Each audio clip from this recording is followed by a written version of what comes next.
Hello. Hi, Donna. How are you? Good. How are you? Pretty good. I like your hat.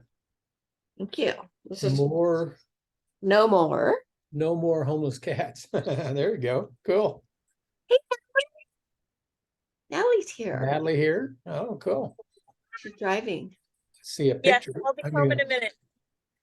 Okay. We'll leave a light on for you. Thank you. How are you? Doing good. How are you?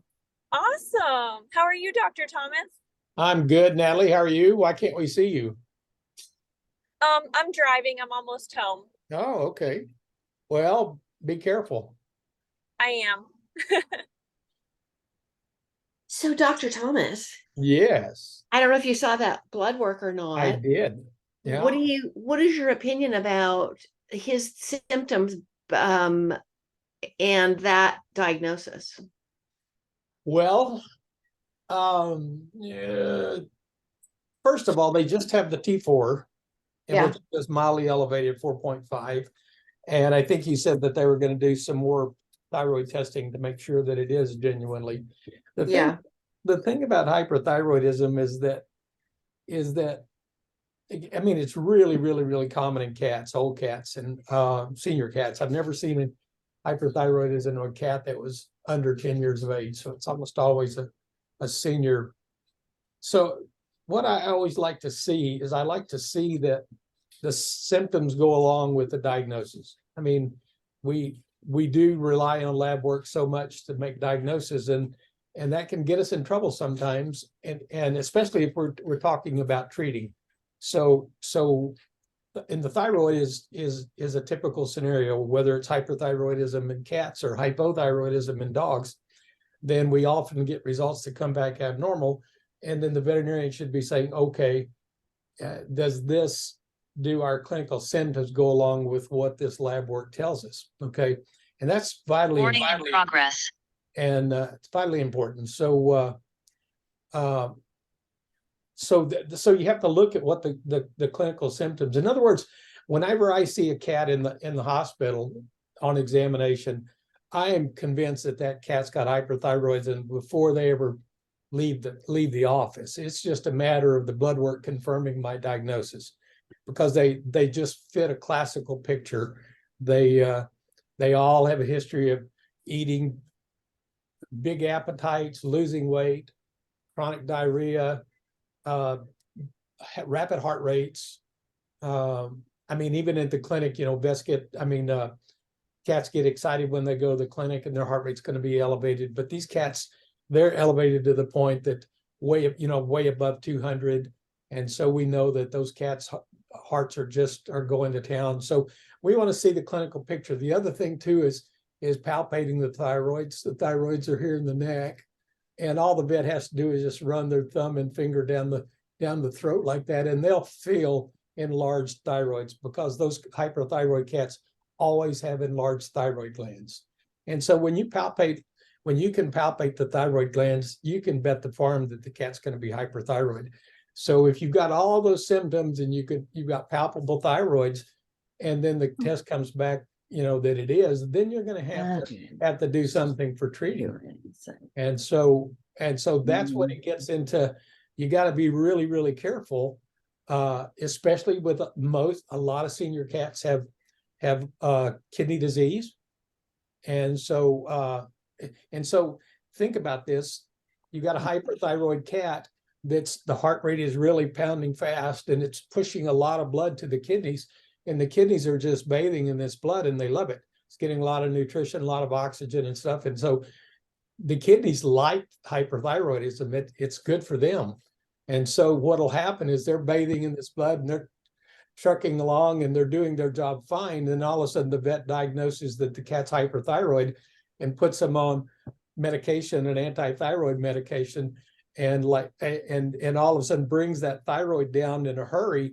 Then all of a sudden the heart rate goes back down to normal. The perfusion of the kidney slows down, and all of a sudden the cat goes into an acute renal crisis. Happens all the time.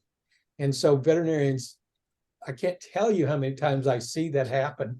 And veterinarians just forget that they got to be really, really, really careful if they're going to use medicine to bring that down, they got to do it very slowly. So those are all considerations. Okay. But again, the most important things are the symptoms are there, because whenever we treat thyroid conditions, we are not just looking at the levels, we're looking to see if those symptoms have improved. Hyperthyroid cats, we want to see those cats. They're not, most of the time they're restless at night. They walk around meowing. And so you want to see those cats improve. You want to see the stools firm up. You want to see their appetite diminish. You want to see things move back towards normal. And so you have to have something to compare to go from that back to normal. Just that simple. Okay. I did see him palpate there a couple days ago, but the reason I took him in is because he's not wanting to eat. He's eating his food over a course of hours. Now he's laying in the closet to all day today. But he has been drinking a lot. The diarrhea was a kind of a one-off. So I guess we're just going to have to wait and see, huh? Yeah, I think so. Again, remember the whole thing about the thyroid gland is like a metabolic regulator. Okay, it kind of keeps the metabolic rate from going crazy. So it's like turning up the idle in your car. Your car's idling at a certain RPM, and then you get in there and the mechanic can turn a screw on the carburetor, and all of a sudden it'll start revving the engine. Well, that's what a hyperthyroid cat's like. Their metabolic rate has been elevated, and it's running too high. The metabolic rate's too high. That's why the heart beats so fast. And so they're burning up a lot of energy, burning up a lot of calories, even at rest. Just resting, they're burning up calories. And so the natural response to that by the body is to eat more, because they're losing calories. And so that's why those cats come in. They'll typically come in and say, my cat's just been eating tons of food, but it's losing weight. So that paradox, eating a lot of food, but it's losing weight. That's the typical picture that we see. If I've got a cat that's not eating and that's diagnosed with hyperthyroid, my gut tells me that the thyroid is a coincidental finding. Gotcha. And I see that all the time. It's such a big mistake. And I'm not saying your vet's going to do this, but I'm saying I see this all the time. They'll go in there and be, the dog can be, or the cat can be sick, and they do a physical and they can't find anything. They do blood work, and then they get the blood work back and they go, oh, there's a problem right there. And there is a problem.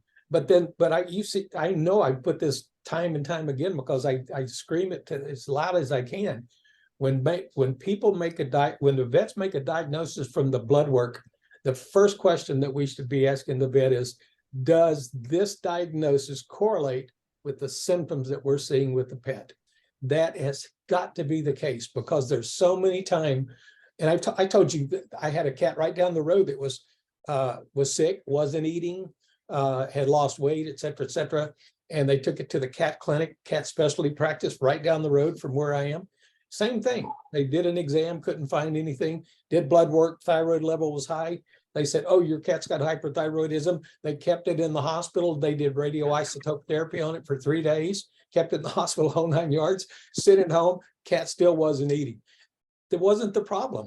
It was a coincidental finding, and they had to go back and try to find out what the problem was. And it ended up being a GI problem. So the last thing that cat needed to do was to be in the hospital, subjected to radiation therapy, and put through all this on top of the fact that it was already sick, and that was at a cat specialty practice. So we just can't allow mistakes like that. So it's always about correlating symptoms with lab findings. Okay. Could I have one quick question? I know there's a lot of people here. So he said that maybe the reason he's eating so slow, he does eat the food, but it's over a course of hours, is because of dental pain. Would that be the case with eating raw food? Because he'll eat it off my finger, but he doesn't want to eat it out of the bowl. Well, probably not. I mean, I've seen a lot of cats that came in that okay, this is what I see a lot of times. I see a lot of cats that come in because they're vomiting food.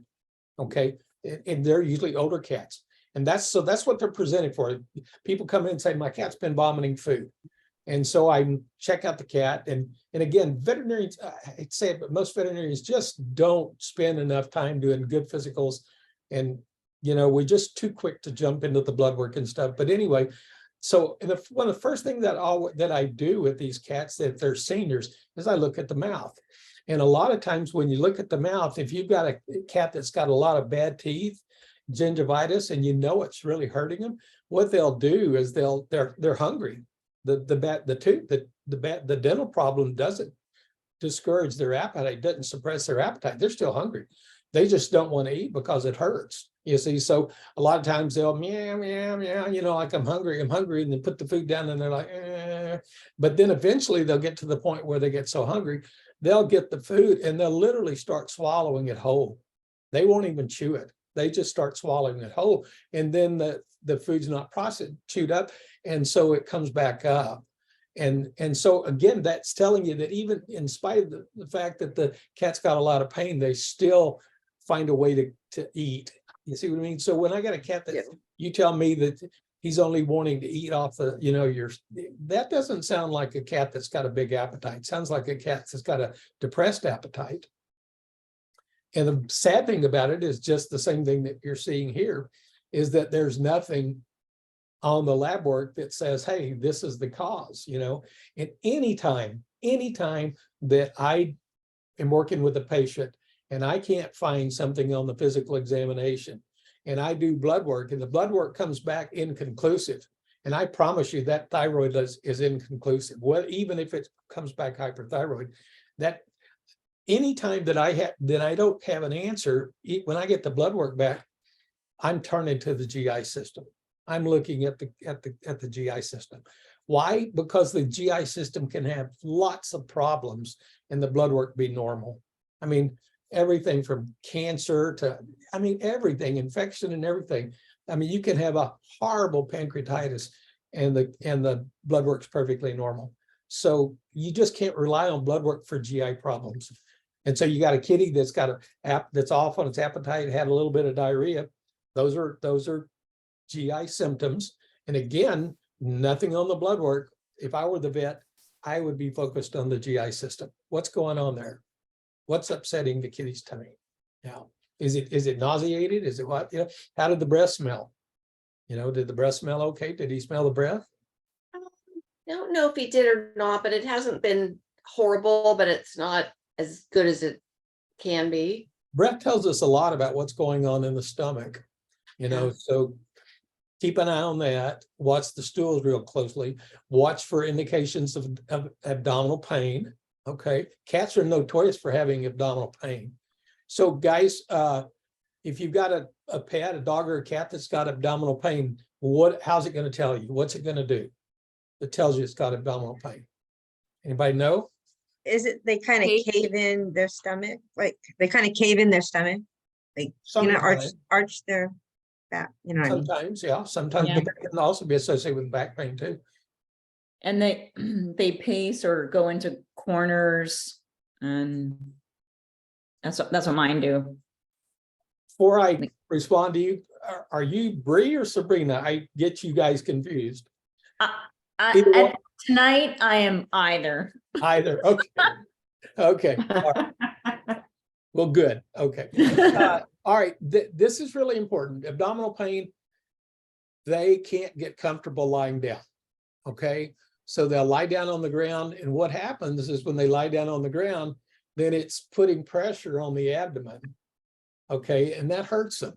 So they'll lie down and it'll hurt them, and they'll get up, they'll walk around, they'll lie down again. So abdominal pain is usually going to show that they can't make themselves comfortable. And that's how you can differentiate between abdominal pain and musculoskeletal pain, because musculoskeletal pain, they get down and they want to stay down.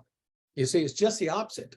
You see, so a lot of people have a hard time differentiating those, and it's really simple, because the dog that's got or cat's got back pain, they're going to struggle to get down, but once they get down, they're going to stay down. With the abdominal pain, they're going to be up and down and up and down and up and down. You see, just Dr. Thompson. Yep. I should have known that, because Kirby couldn't get he obviously had the stomach issue, like the tumor, and yeah, he he couldn't get comfortable, especially toward Oh. the end. So I Oh. should have known that, but the answer to that question. But yeah, Sure. I know, I saw it in real life. so. So keep that in mind. And then the other thing too, gut sounds, you're hearing gut sounds, we call it borborygmus, those sounds when you're kids you used to put your ear on your friend's stomach and you hear the gurgling, and so pets that have upset gut, they'll a lot of times have that borborygmus, you can hear the gut sounds. So, Okay. yeah. All right. So be really focused on that GI system. Yeah. All right. So he is restless like that. He'll move, then 10 minutes later he'll move again and go lay in another bed, another bed, another bed, another bed. He's been that way for a while. So what is the next step? An ultrasound of the abdomen? What have you been using? In what way? Have you been using stuff like slippery elm and stuff like that? He's bone broth, but I have not been giving him any slippery elm. Yeah, I would add some slippery elm or some marshmallow root extract, one of those two to the slippery elm, because both of those are good for pain, abdominal pain. Slippery elm's really good for pancreatic pain. So yeah, I would add that. And why you can do it, not only to make him comfortable, but to see that he responds to it. You see what I mean? And that's what we do all the time, is that we sit there and say, I had a lady that I just got through dealing with, and she was like, my dog's having trouble getting around in the hindquarter. And so what you have to do is you have to differentiate between how much pain is involved and how much loss of function is involved. So we give them something for pain, and then we knock the pain out and we see how much they improve. If they go back to normal, then we go, okay, it's all about pain. A lot of those dogs, you give them something for pain and nothing happens, and you realize it's all about loss of function. And so you have to go down that pathway. So we'll use that as a diagnostic tool as well. Give him the slippery elm, give him something to knock out abdominal pain. And if he feels better, gets more comfortable, then you know that you've got abdominal pain going on there. Hopefully it'll resolve itself by giving that for a few days, and he goes back to his old self. If not, then yes, the next step would be an abdominal ultrasound. Yeah. Okay, great. But I would be looking for other symptoms. I'd be looking for, well, again, your appetite's big, because if you can't get him to eat, he is going to lose weight, but just be focused on that GI system, everything about it, and just keep me informed. Okay. I will. Thank you. How much slippery elm? I would probably say, how much does he weigh now? 13, a little under 13. Okay. That's another thing too. I don't see a lot of 13-pound cats with hyperthyroidism, but most of those cats are really thin, Okay. I'd probably say, a third of a teaspoon. Each meal. Each time. I would mix it with your bone broth. And Okay. give it with the bone broth. Separately or with the meal? I would say separately if you can. I like to give it right before bed. That's the best time, because it's usually an empty stomach by then, and it gets to sit in the system. No food's going to interfere with it, during the night and stuff. So that's the other thing too, is that from a Chinese medicine standpoint, hyperthyroid cats have a yin deficiency. And so that's why they're so active at night. They're always on the move at night. They're meowing, they're frustrated and stuff, because it's a classical yin imbalance. So again, if he does end up having that as a problem with clinical, well, those are really easy to deal with from an alternative perspective. Yeah. Okay. Thank you. Yeah. Keep me Dr. informed. T, can I ask? Let me see who's here. Oh, sorry, go ahead. So let's see. John is here. Bree's here. Hey, Judith, how are you? Yay. Hi, Judith. Hi, Judith. Yeah. Hi, Judith. How are you doing? What are Oh, you? we're doing okay. We're in this big heat wave thing. Yeah, Oh, yeah. yeah. Too bad. And So I Teddy can't doesn't. remember, are like you it. in Missouri? Arizona? Mississippi. You're in Mississippi. Mississippi? Mississippi, yeah. I thought you were in Missouri. Okay, I can't even spell. I know you keep thinking that. Well, our AAA's in Missouri, but I can't even spell Mississippi. AAA is in Missouri. Yeah. All right. So, okay, so Melissa, hi Melissa. So there's Jolene's here. Hey, Jolene. Jolene. Looks like she's got us muted or something. Yep, I'm here, sorry. Okay, Yeah, I'm good. here. Welcome. Well, one thing I noticed is that everybody's here is a veteran. We don't have any of the new ones, newbies. No newbies. No newbies, and I was hoping that we'd get some newbies because I You wanted to. do have some newbies here. You're not a newbie. Meg, Hio, Is Meg kind here? of new. Yes, she's right there. Where? At the Well, I see her. bottom. Green. What? I see her. Meg, Keo, Brittany are, I don't know if they're not new. Relatively newbies. Oh, Relative. I didn't see everybody. Okay. Yeah. Mhm. Wow. Group. Even Hannah's here. Hey, Hannah. Hi. Hey, Hio's here. Hi. Oh, we got a Hello. good night. Hello. Yeah. How are you? Doing well. How are you? Well, pretty good. All right. Meg's here. Hey, Meg. How are you? You got to say something so your picture will come up. Oh, There you go. When you talk, your Hi. picture comes to the front. It's supposed to. Anyway, how are you doing? Not bad. How are you? Not bad. Cool. So are you? Natalie doing- and Brittany are here too. Can you see them? I see Brittany. Who else did you say? Natalie, Natalie, where's Natalie? Natalie. Oh, hey, Hi. Natalie, I didn't see you. Hey, how are you? You Great. made it home all right. I'm home. Yes. I can't Okay. stay for too long, but it's nice seeing all your faces for a little bit. Oh, cool. We're glad you joined. Cool. Okay. Good turnout then. Hey, Brittany, how are you? Hello. Hi, how are you? Go Zeus. Big turnout. Good. This is a great turnout. All right. So I'm going to be fielding questions first, and then we'll go into this evening. Hannah, did I say hey to you? Yes, you did. How are you doing? Good, Staying good. busy? Staying busy? Studying all the time now. Good. You know what they say about all work and no play? Oh, I play. That's why I have to Okay. study hard. Okay. Okay. That's a problem is I do still carve out playtime. Good. Got to do that. All right. So who has questions for me? I know Jolynn does. She's always got questions. Anybody want to ask Yeah, I questions? do, about but the- I'll wait for others. What? I'll wait for others to go. Okay. Who wants to go next? Right. Can I go first? Yeah, sure. So the air quality here has been really bad because I'm in Maryland. me and I- too. Yeah.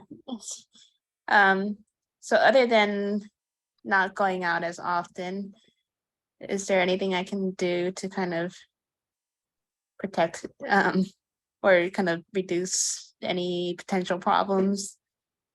Yeah, With you guys out on the East Coast haven't really struggled with this a lot. This is, I know most of you people, like Sabrina lives out there. You Yep. you guys don't historically have a lot of wildfire smoke, do you? Never. I mean, Yeah. it's, Yeah. we're very moist. We're Yeah. wet. Yeah. So this is new to you guys, like us. The stuff that's going on now in Chicago and New York that's been, we get that every year, about August. Wow. We generally get about 6 weeks of it. I mean, where I saw some of the numbers were 200 or something like this. We get above 200 per weeks at a time. And Wow. so I'm glad you brought that up because everybody needs to know about this. Because the smoke itself, I was listening to somebody the other day and they were talking about environmental changes and all the fire problems that we're having. And they were talking about now that all the studies they've done with wildfire smoke, they're saying that there's more danger in the smoke itself than the fire. And so what we've learned, I wrote a blog, if you're interested, I wrote a blog, it's on my website about wildfire smoke, just because we have it so frequently out here in the West and what it does. I don't remember the chemicals, but the thing that we know about wildfire smoke, it's not just about the irritation that we breathe in that triggers a reaction, but it's all the chemicals that are in the smoke itself. And a lot of the chemicals that are in the smoke are very toxic. A lot of them are carcinogenic as well. And so it's not just a matter of trying to keep the irritation down. It's literally a matter of not getting exposed to it because of the fact that it has so many toxins in it. So I think we need to be over cautious when it comes to wildfire smoke. And I mean, it's gotten to be such a common event here that people have a tendency to just go about their business and say, hey, we only get 3 months of summer. Heck, if one month is going to be socked in with smoke, I'm not going to let it stop us doing. So people are out there doing their thing, they're out there canoeing and kayaking and do their boat stuff in the smoke and everything. And it's really dangerous. I remember one time the smoke was so bad, I could barely see across the street. It was just horrible. And I saw a guy walking down the street, and he's walking his golden retriever down the street. And it's like, are you crazy? So try, obviously the first thing to do is try to avoid it. And if you don't take your pets out in this stuff, even if it means not walking them, don't do it, just, it's too dangerous. And, but if you do, I mean, we've had it so bad that we could close the house up, literally close everything, and the smoke still get in to the point that we could see it inside our rooms. And so one time it got so bad, that's what we did. We loaded up and left and drove out of state just because we couldn't get out of the smoke, even in the house. But the point is, if you get in those situations that you're getting into the smoke, then I would do some detoxing. Okay. Again, why? Because of all the chemicals you're taking in, and most of those chemicals are going to be stored in the liver. And so I'd be using some natural detoxing, however you want to do it.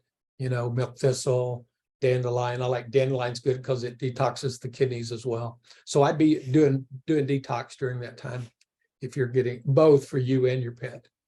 Wow. Okay. Thank you. Yeah. And wear your mask.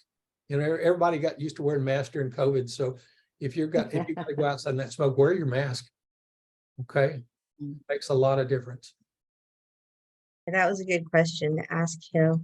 Yeah. Great question. Yeah. I'm glad. Do you have Sabrina? Bree. Do you have smoke where you are? Yeah. I mean, yeah, Not it's that far. just, hey, I mean, what's your index today? I don't know if the index, they said it was code red for us. Yeah. Same. Yeah. It's just surreal. Yeah. And it's funny, because I'm like a New Yorker, and I posted on my Facebook. It's like New York is at, yellow 90, and little Charlottesville in the Blue Ridge Mountains, I mean, we're 160 or something. It's just bizarre. I mean, I know it's following the currents, and we've had it regularly here. We're in the purple. oh my God. Oh, Yeah. that's the one. Yeah. So purple is like The worst. It's toxic. It's like, do not get out in it anyway. wow. Yeah, we've had times where literally that Spokane, Washington was the worst in the whole country. And the reason being is that we get the smoke up from Oregon and Northern California. It comes in on our prevailing winds, and then we get it coming down from Canada. So it accumulates right in Spokane Valley. And we're historically the worst in the nation with air quality. So, but we have seen times where we're in the purple for days at the time. Yeah. That's the worst. Because I grew up in California, so I've been out here 20 years. But yeah, we could have fires just very, very close to us. And you can see I mean, it's worse than this. You can see the ashes in the air. You're just like, you can hit them around. So yeah, problem is with all the changes that we've had in the environment, that the forests have just gotten worse and worse, and the fires are getting hotter and the fires are getting worse. And so it's really sad. And unfortunately, there's not a lot being done. We were watching the movie the other day, and the guy was saying that within the last generation, 25% of all the bird species are now extinct, 25% in one generation. So, and they said that if this continues, the route that we're going with the environment, they said within 20 years that salmon will be extinct. Salmon, if you can imagine that. Wow. Anyway, so let's not go down that pathway. So next question. How do you keep your spirit up? How do I keep my spirit up? That's a good question, but do you really want to go into that? Yes. Oh, that's a deep subject. Let's stick with more medical issues right now. Then if we get time, you guys want to deal with that, then we'll deal with that. So all you got to do is think about something positive. Look at all those lovely animals you work with all the time. They're in such bad ways. Bad? Can Yeah. you define bad for me?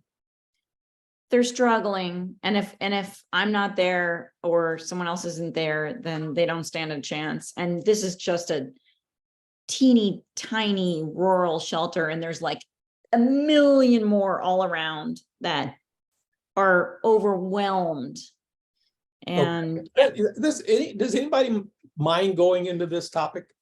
Does anybody have something pressing that they want to talk about before? Because we can come back to this, because this is important. Anybody? Okay, all right.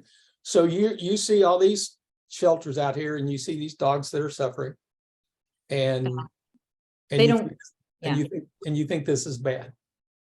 well, yeah, this is where I need your guidance, because I'm going to try not to cry. So yeah, they're these beautiful animals, and they're in cages, and they don't get out ever. And generally they're there for months, and then they euthanize them. This is not like your local SPCA where they're getting like enrichment and walks, and they are just in a concrete slab, and then they go for months, and then most of them don't have any public outlet. I'm trying to do a public outlet for this rural shelter, but anyway, so. Okay. So now, and I'm going to ask you these questions because I want you to answer them, because we're talking one-on-one right now. Okay. So you think that this situation that you're telling me about is bad? Yes or no? Well, are we talking about the dog situation or me helping them? The dog situation. Yeah, I think it's staggeringly heartbreaking, because they're gonna on Friday, they're gonna euthanize like 40 hounds. Okay. Okay. Just give me some ideas about other things that are going on in the world that you go, oh my God, I know, how can this be happening? the Ukraine. Right? Yeah. I mean, how many people have died over there? Innocent children, women, and stuff. Yep. Going on all over the world, right? At all levels. All levels. I mean, we were just talking about the earth, what we're doing to the earth. So there's a lot of bad going out there, right? Lots. And Yeah. that's how we perceive it as being bad. Okay. So I'm going to ask you a really general question. Okay. So if this was bad, if this should not be happening, then we have to believe that God's kind of screwed up, isn't he? Right? So God made a mistake that he's allowing this to happen, right? You almost question, does he exist? I mean, Yeah. is there? Or Okay. maybe it's not, I don't think God has a hand in making things happen or not happen. I think things happen. That I would So you change. think I God created us and he just turned us loose? Kind I of. think there's free will. Yeah, that's what Yeah. I'm I Okay. agree, Melissa. Yeah. All right.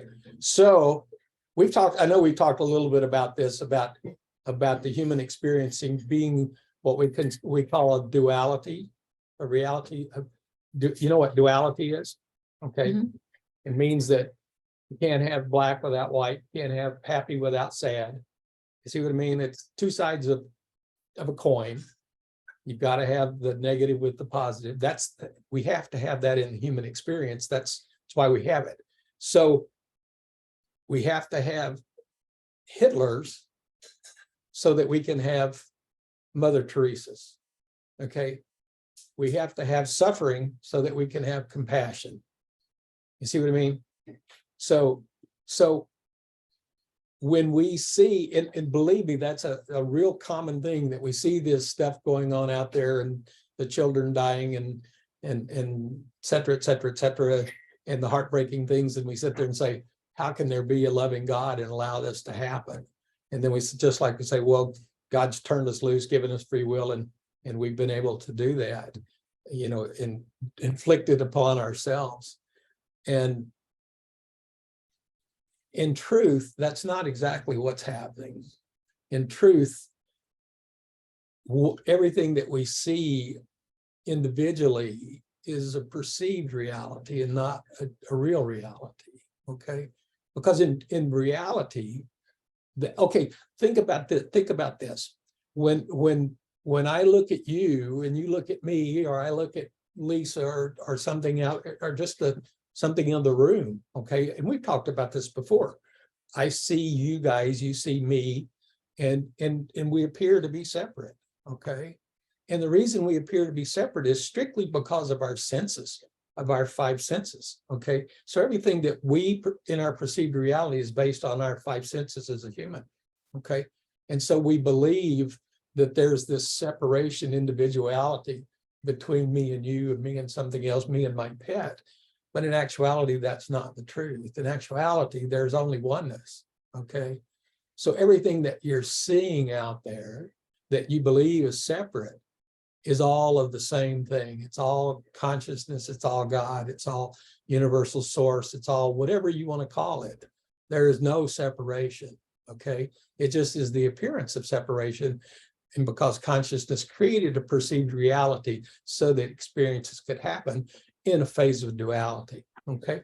So if you can, and remember, once we do this, once we start perceiving that we are separate, okay, then suffering occurs. Suffering only occurs because we believe we're separate from creation, that God created us, Source created us, the Atman created us, whatever you want to call it, created us and dumped us out here in this heartless world and said, you're on your own. And that is strictly what we've created in our mind that we call the ego, this sense of separation. Because we perceive each other as separate, then we created a mindset that believes that we're separate, believes that we're individuals, and believes that it's us against the world, and the world is there's danger and fear around every corner. And that's what's the suffering of humanity. It goes all the way back to religion. In the Bible, Adam and Eve, what they do, they ate upon the apple and they were cast out of heaven. And that whole thing represents the belief in the separation. That's what it is. The fall that is the devil's the ego, and that's what it is. The creation of the ego that believes that we are separate from the divine, and we're not. We're all divine. Everything around us is divine, but we have this human, personal body, mind that is within the dream, within the perceived reality, that's doing its thing. And we have come to believe with our mindset that body mind is us, and it's not. It's not, and you can prove it to yourself. And I was gonna have a little bit of a talk on this sometime down the road, but I want you to think about something. Since we got into this direction, I'm going to go ahead and take advantage of it. I want you to think of, just right off the top of your head, I want you to think of 3 things that you really like to do that bring you joy. And I want you to think of 3 things that really make you unhappy. Okay. Do you have everybody have a piece of paper? Anybody want to, or just think of it in your mind? Okay. I love my dogs. I love my cat, whatever. I love my pets, whatever. Just I want you to think of 3 things that really brings you joy. And I want you to think of 3 things that make you very unhappy. And it could be something of obnoxious people, people cutting you off in traffic, whatever, something that makes you unhappy, 3 things that make you happy, 3 things that make you unhappy. Okay.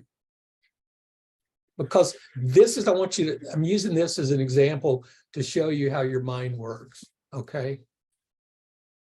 Everybody got some ideas in their mind?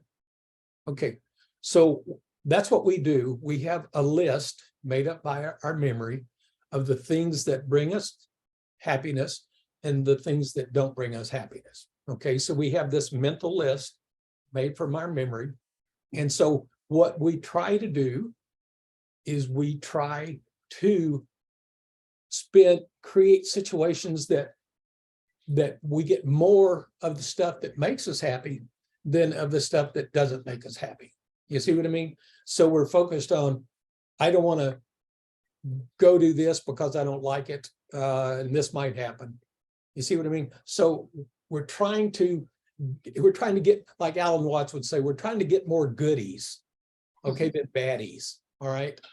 And that can never happen because this reality is perception and its duality, and there's always an equal. That's why you have this swings back and forth. You're happy one moment, you're sad one moment. Okay. And it's always going to be that way because this is a creation, a phenomenon of duality. But back to this list. So you're trying to in your mind to do the things that are going to make you happier than the things that are going to make you sad. Okay. The problem with that is that it's never going to work. It never has worked.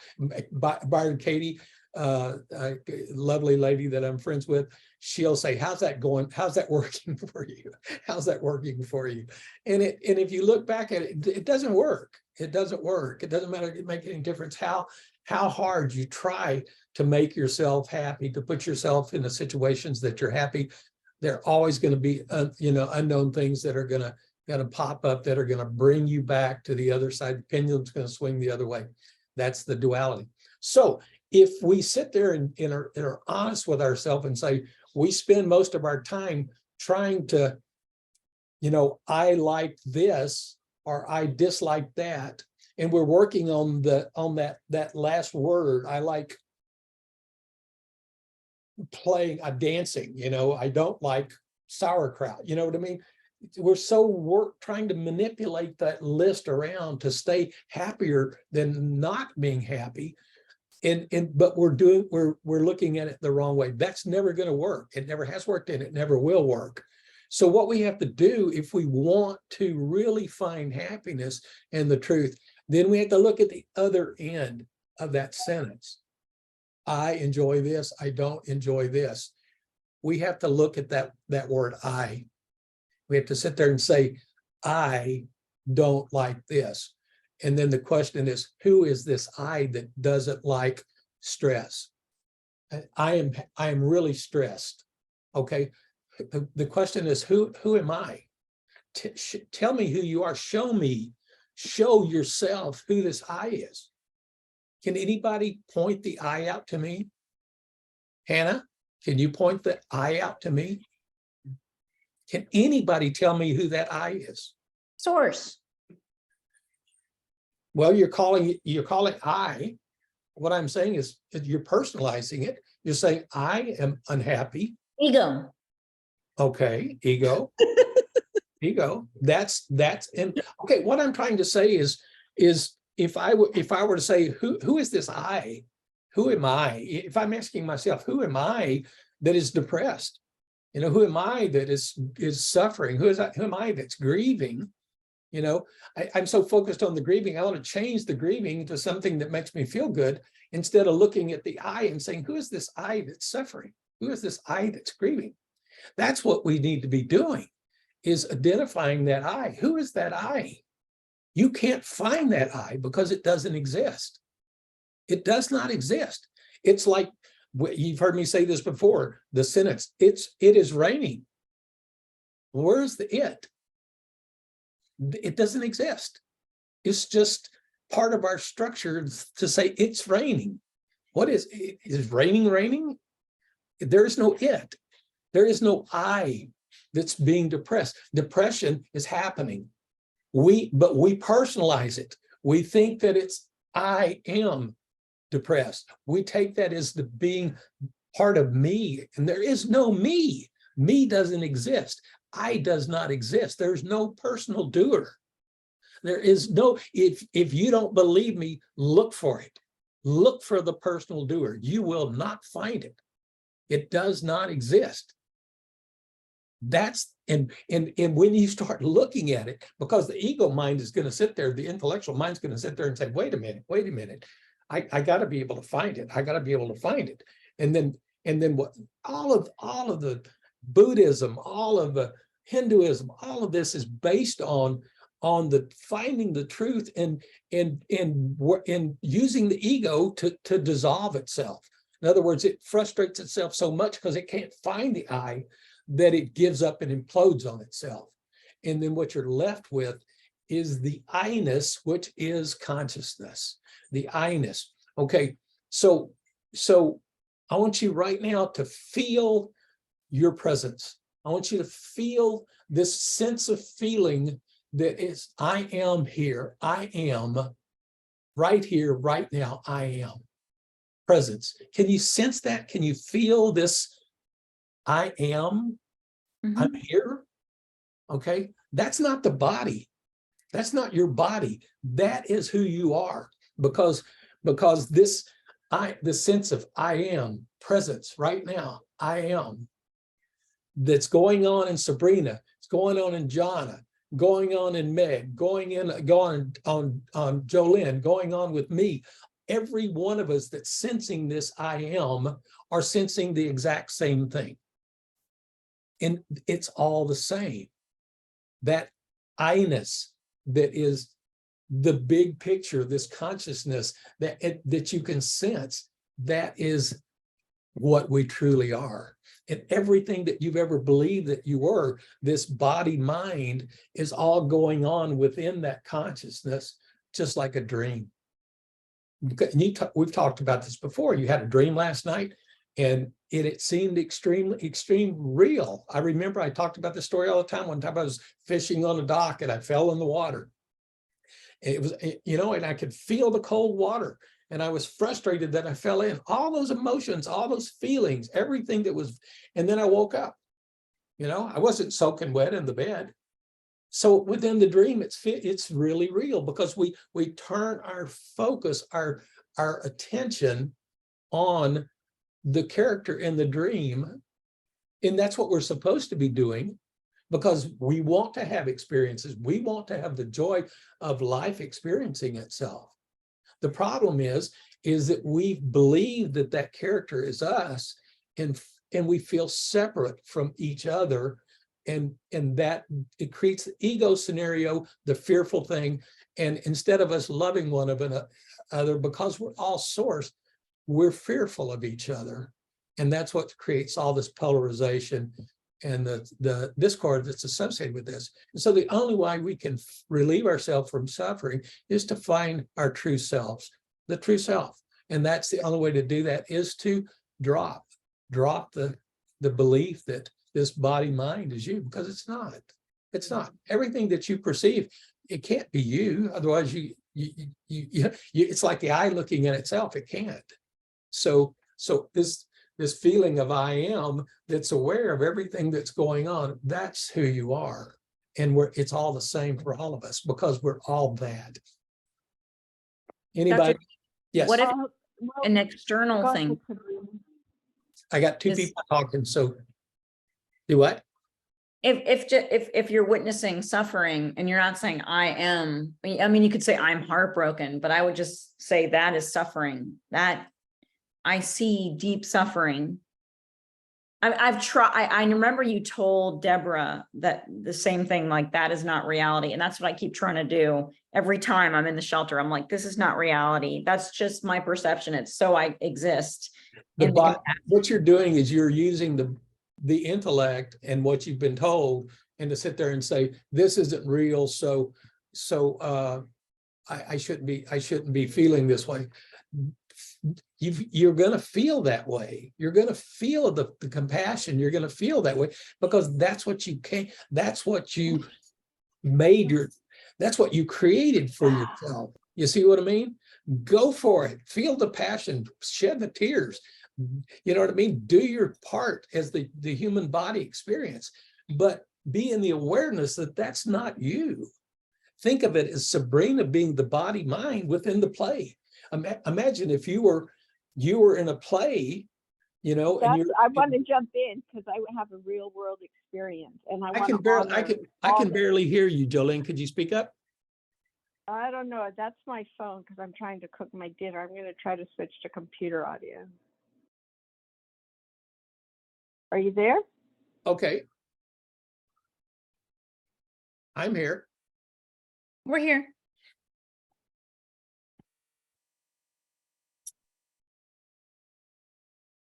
Okay, now I'm on computer audio.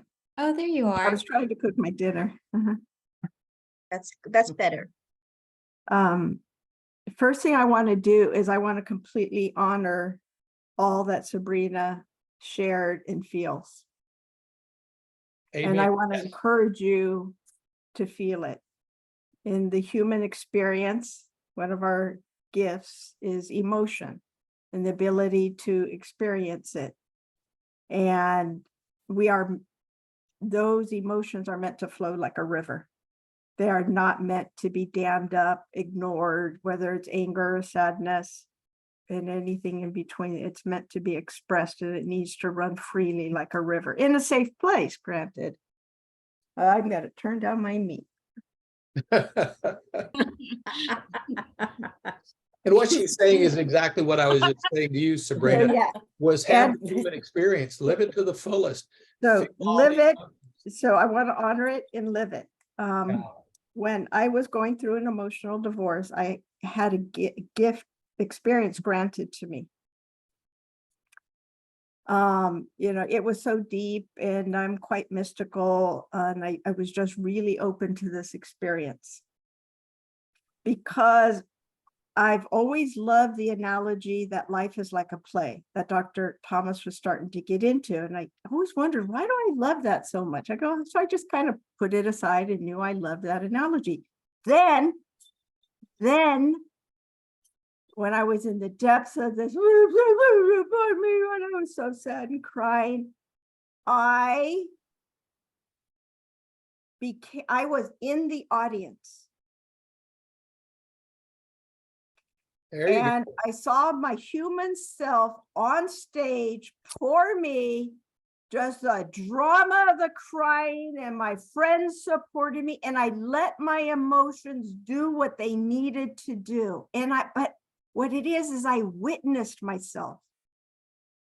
I was able to separate my higher self from The human experience. my lower I self and do the honor of witnessing what I needed to do.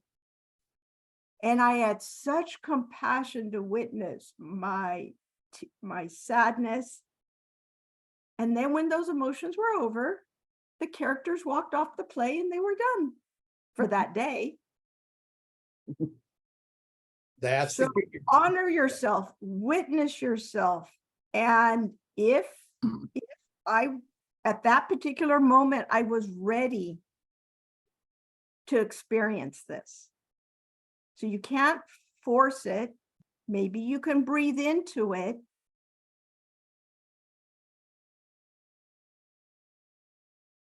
But It- when that experience and you are ready for it, it will come to you.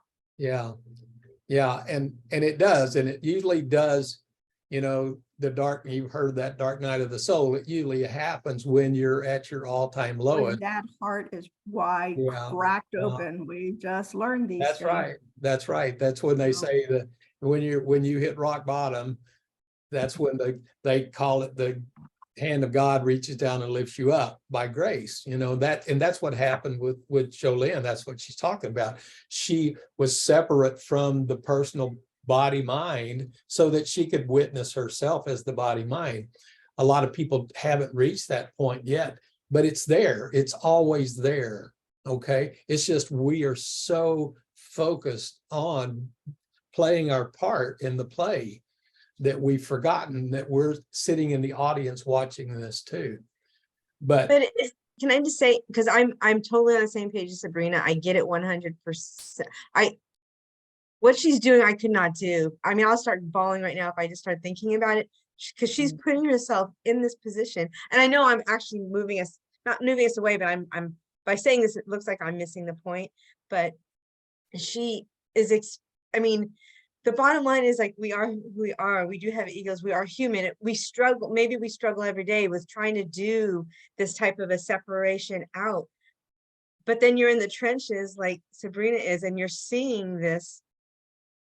And the way I could do this would be not do what Sabrina's doing, which isn't right. You know what I'm trying to say? I'm debating that right now, Melissa. I'm really, 'cause that's where I am. I'm like, do I hold myself together and just avoid it entirely, or? Right. So I'm, yeah, Okay, sorry. okay, let me answer that dilemma. Sorry, interrupted. Let me answer that dilemma, okay? So Sabrina's saying, this is really taking its toll on me. So I'm at a place that I'm gonna make a choice as to whether I'm gonna continue to do this or I'm not gonna do this, okay? Isn't that right, Sabrina? Is that what you're saying? Yes. Okay, and I'm gonna ask you, who is making that choice? I'm gonna ask you, what does your intuition say is best for you, and do that. Well, and you're right, but I want to go a little bit higher up on the scale of frequency, whatever you want to call it, dimensional energy. I want to ask, who is it that's making that choice? Are you making that choice? In other words, if you wake up tomorrow and say, I can't do this anymore, it's too much for me, who made that choice? Did you make that choice, or did Sabrina make that choice? Or Bree Bowie. Or Bree. Whatever. What I'm saying is that Bree. that body mind made the choice. Okay, Sabrina made that choice. You're not Sabrina. You see what I'm saying? That's the character in the play that made that choice. You see what I mean? And you've chosen to play that role, but that's not you.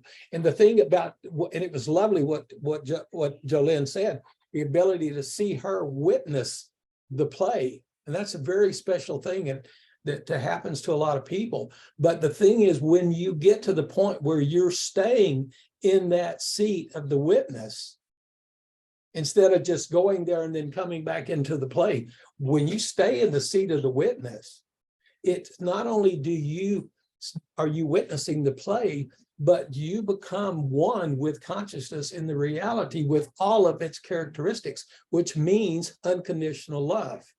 Okay. And then once you're in the seat of unconditional love, then everything that's going on in that play is unconditional love as an appearance of fragmentation, but it's all unconditional love. There's nothing in there that is going on that is not God consciousness. Whether it's the person that dumped the pet off, whether it's the person that put the pet to sleep, whether it's the pet itself that's laying in its own feces, whether it's the person that's sobbing over it, it's all God consciousness. And the only reason that we don't see that is because we have this ego mind that is judging and criticizing it. And what I'm saying, God consciousness doesn't do that. God consciousness sees God consciousness only. And it's all unification, all oneness. You see what I mean?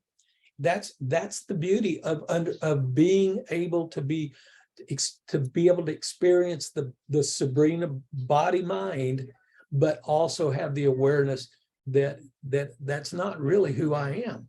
Then you can applaud. You know what I mean? You can live it to the fullest, and you can, and it's a wonderful experience. And once people that have become what we call enlightened or whatever, they become what the Buddhists call bodhisattvas. They even though they haven't made anything but a dimensional shift, then they become awareness of unconditional love, and then they come back into that perceived reality, and then they teach people how to love unconditionally, because that's where humankind is moving towards.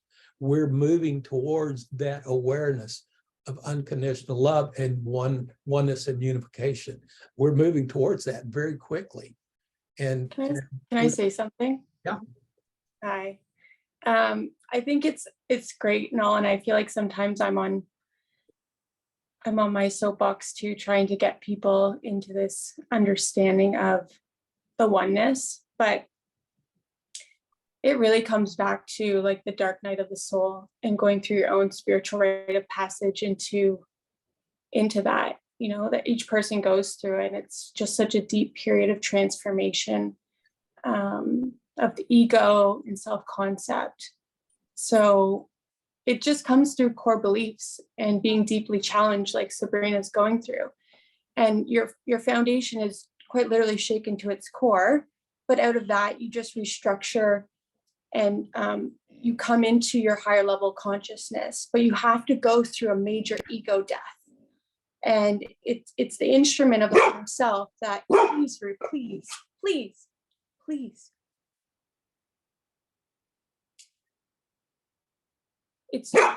I might not be able to talk, so, but anyways, it's this element of one go through their own ego death, right? And some people will have cognitive dissonance, which is basically fragmentation of the psyche. Please, love me, please. He's agreeing. He's like, yes. He's a she in this incarnation, but like, Mom, let's talk. Can you guys, am I still being heard? Or Yes, we can hear you. It's Okay, louder so- to you. And you know what? We're dog people, so we get it. No, it's We pretty love it. funny. I can't even hear myself talk. It's you, not us.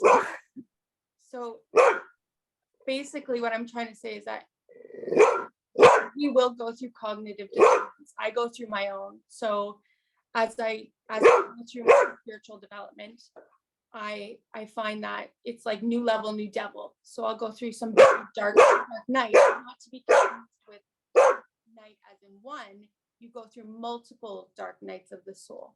And so it sounds grim, but it is like a sacred rite of passage. Yeah. Sounds it sounds special. It kind of is. So like our culture, we only really honor birthdays and milestones and weddings and babies and graduations, but external events are important to society, are celebrated, but internal transformations that are incredibly difficult be honored and celebrated as well, right? So to Jolene's point is like, you need to feel that. The human experience is to feel the spectrum of emotion. So cry when you need to cry, let out your anger when you need to let out your anger, you know, feel what you need to feel. But I'm going to just wrap this up by saying that we can speak this and we can share it with passion, Dr. Thomas, but everyone needs to go through their own dark nights of the soul. And it's beautiful that Sabrina's sharing this. And if she'll stay with it, this may be a rite of her passage, which is a beautiful thing for her. But yeah, it's like everyone thinks they get to the top of the mountain in enlightenment, and then you get knocked right back down and you got to climb the next peak. And it's like, it's humbling. It's a beautiful thing. And that's my 2 cents. That's just my 2 cents. Now that Ruth's barking. You're right. And most people that do, they do have that experience. Not all of them, but a lot of them do. I know if you ever listen to Eckhart Tolle, he'll say it over and over again. You just haven't suffered enough. You haven't suffered enough. You haven't suffered enough. And it sounds bizarre, but that's exactly what he's saying. You know, once Byron Katie, same thing. She talks about being on the floor, what it crashed, you know, playing with a bug on the floor, and then just this grace of God lifted her up and she was enlightened, you know. So yeah, that's what happens most of the time. But so again, you can't do this as the body mind. You can't reach enlightenment as the body mind, because the body mind doesn't exist. It's just an illusion. And so it's like you're looking in a mirror and you see the images in the mirror. Nothing. It's like if I get up in the morning and I look in the mirror and I see I need a shave, and I get out the shaving cream and I put it on the mirror and I start shaving the mirror. It's even, you're not going to get very far within the reflection. And that's what this is. It's the reflection. It's all mind being projected out here into this perceived reality. So within that reality, you can't as the body mind that you've created with your mind, you can't expect to, Alan Watts said, lift yourself up by your own bootstraps. It takes this higher level of consciousness to bring that up. And that's what it's about. It's about getting, and it's all about the ego. You know, whether you're Christianity, Islam, Buddha, they all say the same thing. The second coming, the resurrection, the everything is about dying of the soul, dying of the ego. The ego has to die. That's the only way that you'll ever perceive the truth, is getting rid of the untruth. So we can't be looking for the truth because we are the truth. The only way we can find the truth is by getting rid of the non-truth, and that's getting rid of the ego's influence. That's just that simple. Sabrina, one of the things that I learned in the first term of school, they had us take a few self-care classes, and I didn't understand it at the time. Now I understand it was one of the first core classes, is that pain is inevitable, suffering is optional. So there's going to be sadness, but whether or not you choose to sit and suffer. And in your position, because you are seeing dogs that you love and your emotions are getting involved, you can say, I can choose in this moment to love and bring loving emotion to this experience, because that's why you're there. You chose that, they chose you. And I'll just share, Dr. T, I'm going to share some things from my studies. So it was talking about chi. So anger causes the chi to rise up. Joy causes the chi to move slowly or slacken. Grief drastically consumes the chi. Fear causes the chi to decline, precipitate. Fright causes the chi to be deranged. Overthinking can cause the chi to stagnate. So emotions have an effect on our bodies. Emotions have an effect on our animals. And so knowing that, just like we know that the sun's going to come up and go down and the moon's going to come up, and there's that yin and yang, is should you decide to continue in this path, is learn how to cultivate your own chi. So if you're worried, take your shoes off, go for a walk, earth, get in touch with the earth. If you feel fearful, get in touch with the lake and taking a walk by the lake and understanding what you need to do to refuel, if that is the experience that you want to go do. And another thing that helped me, because I'm just starting, and so Dr. Thomas knows this, is to be able to not disconnect because I don't care, but not attach the story to the case.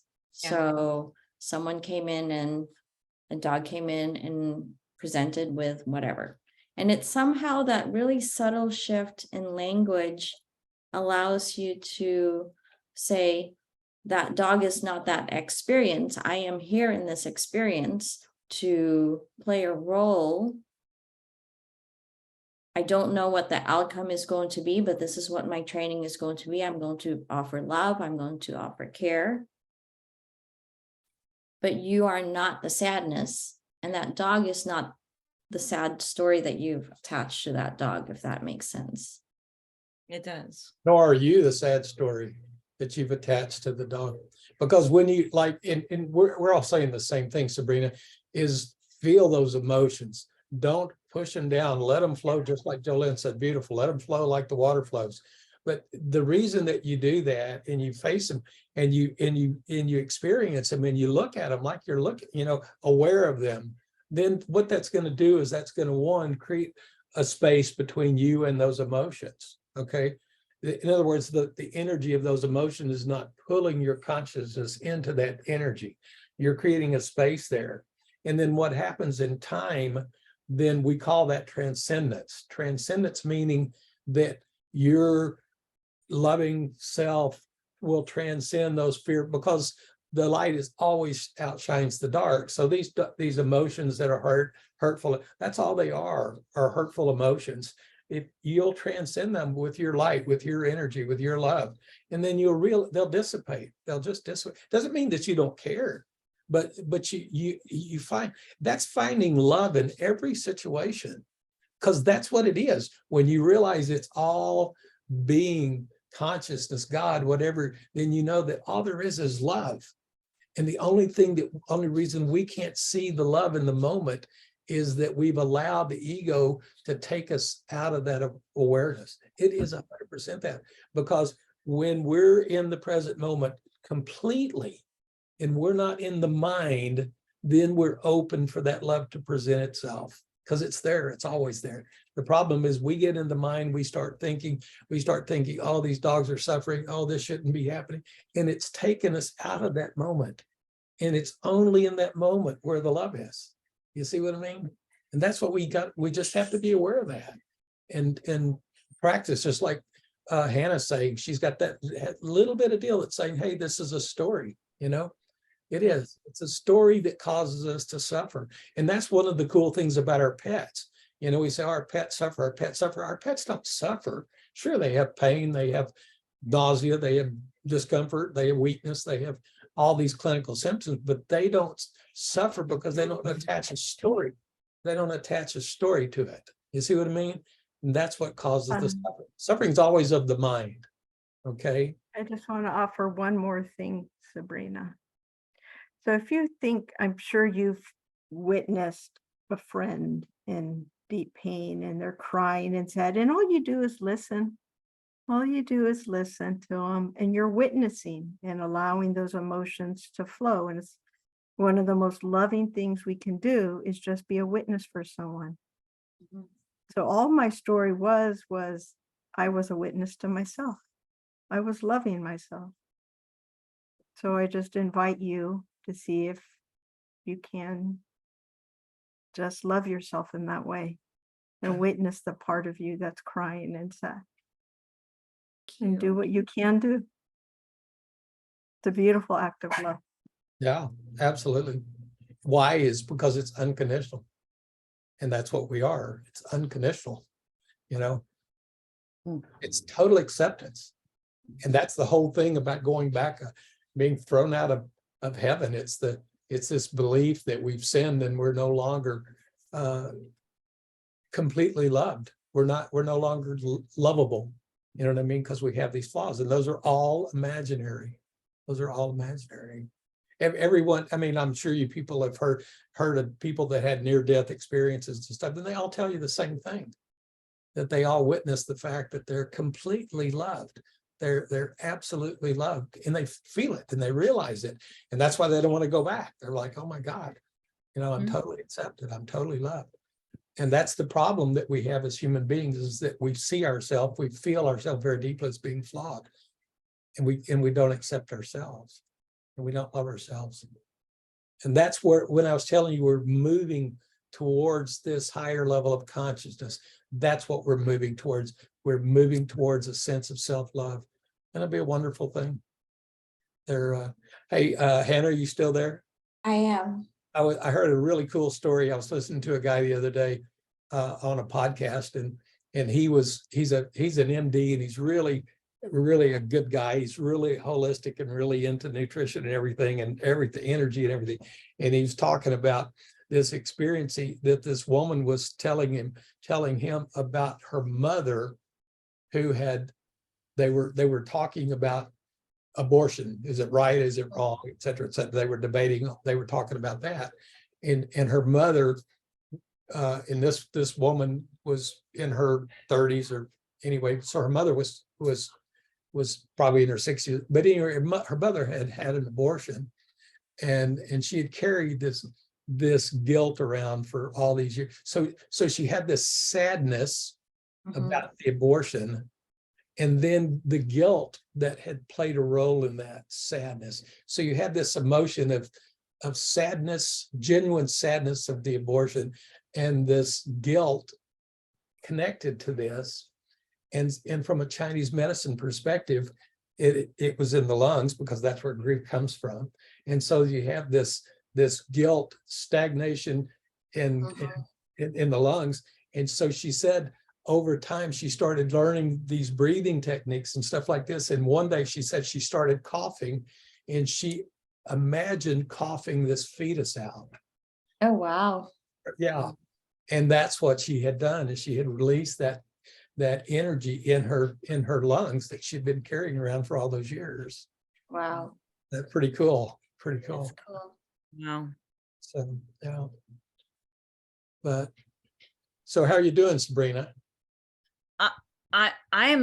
I'm so deeply touched by all of you and by everything everybody's contributed. And I'm sorry that this is like monopolized the entire meeting, but it was such a beautiful conversation and so applicable to so much that all of us are experiencing. And I'm just like deeply touched by all of your input. And I can't thank everybody enough.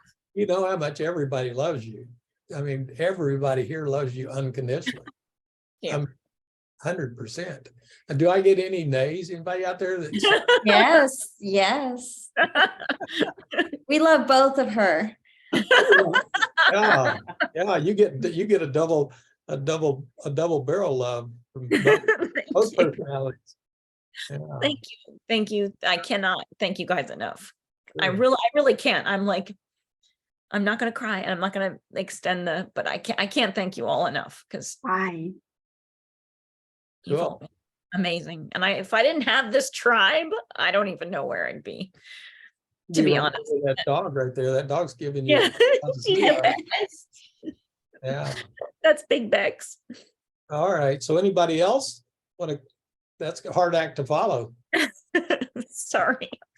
Thank you. I'm sorry.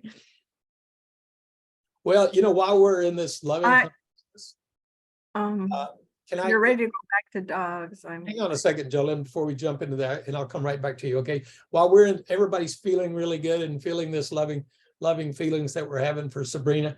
Remember what a while back, a couple of weeks ago, I told you about a member that joined a dog named Asher. Her name is Denise. You guys remember her? Yes. Yeah. You remember Yeah. her?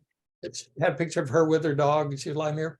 What I want us to do is I want us to take a couple of minutes and I want us to be feeling that love that we have for Sabrina. It's opened our heart and everything. And I want to close our eyes for just a minute. And I want to send that love to Denise as well. Okay. Can everybody kind of put that image of her in their heart?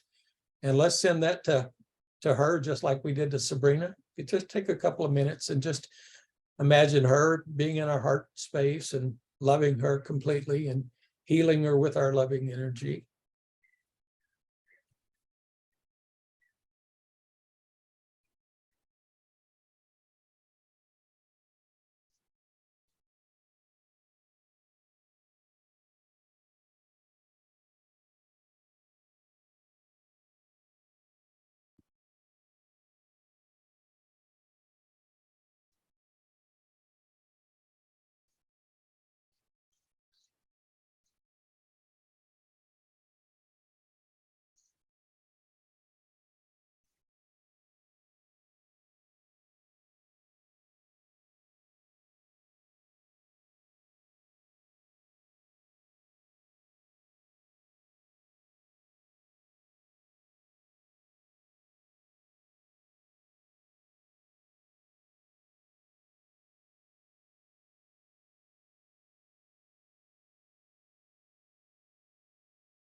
Okay, thank you.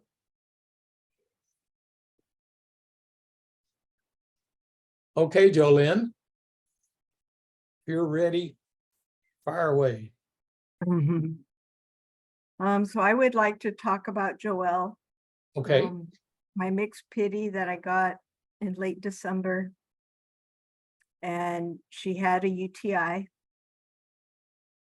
And is this the one that had kidney problems too? marginally, Okay, those have held steady. A little elevated SDMA, okay, not too bad.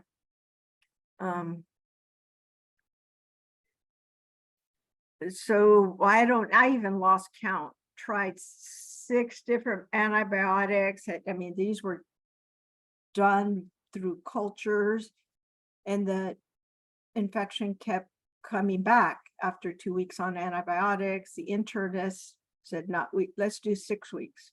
That was in late March.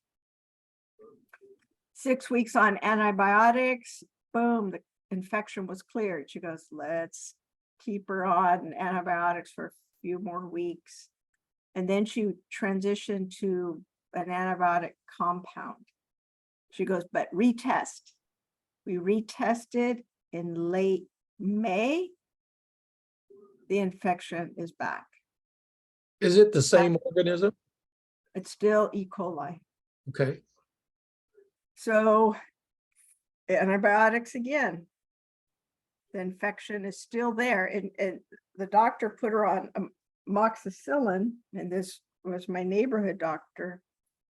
And because the culture showed the E. coli was sensitive to amox, but after 2 weeks on 2 weeks on amox, the infection, the E. coli is still there, and it's still sensitive to amoxicillin. So what does that tell us? I've got a problem trying to help Joel. It's all about me. Okay, well, one, if you've got an organism and you've isolated, which you have, and you've done a sensitivity, which you know it's sensitive to, then, and you put it on the drug and you come back and you test again and it's still there, then there's 2 reasons that can happen. One is that, which is not probably the case with your dog, because it's that we didn't go long enough. In other words, so let's say they put them on 2 weeks, but your internist did what they always do. Let's put them on 6 weeks. We're going to do overkill. We're going to make sure that they're all gone. And that's exactly what most internal medicine people will do. They'll put those dogs that have pyelonephritis on 6 weeks. And 99.9% of the time, that takes care of it. And when it doesn't take care of it, then there's only one reason for that. And that is that the drugs are where that infection is, the drug is not getting to it where the infection is. Something is blocking the drug from getting to the nidus of that infection. And that's the only thing that would describe what, explain why this infection is not going away. And we see this, I'll just use a classic example of an abscess. Okay, so let's say you have, whether it's you, your pet, or what have you, let's say you get an infection and the body walls it off and it forms an abscess. Okay, well, what's happened is the body has formed fibrous tissue around it. And so you have this infection that's encapsulated in this fibrous tissue. And so you give antibiotics orally or injections or whatever, and the blood supply can't get to the infection. You see what I mean? It's been walled off. Okay, so that's why in trying to treat an abscess like that is very inefficient. So we have to literally break that abscess open so that it'll drain and we can get our antibiotics directly into that abscess, you see? And it might be an abscess. Bladder infections a lot of time will happen like that because we'll get bladder polyps. And so that infection, the microorganism will get inside those polyps, inside those folds, and the antibiotics can't get to them. And so that's what I'd be saying. Why? So now what? They're going to have to find out where those guys are hiding. Okay. How? Well, I don't know. Ultrasound. In other words, where in this urinary system can there possibility of those bacteria hiding? And so you sit there and say, well, E. coli, where are you? Well, E. coli came from an ascending infection because E. coli is in the poop. So it came in. So I would be looking at the bladder because that's the most common. So that if I had a lot of thickening in the bladder, we see this a lot of times where the infection will get down in those folds in the bladder and you just can't get the drugs to them. It's like a sinus infection too. Okay, let's say if it was in the bladder, in some nook and cranny of the bladder. So how does one get rid of it?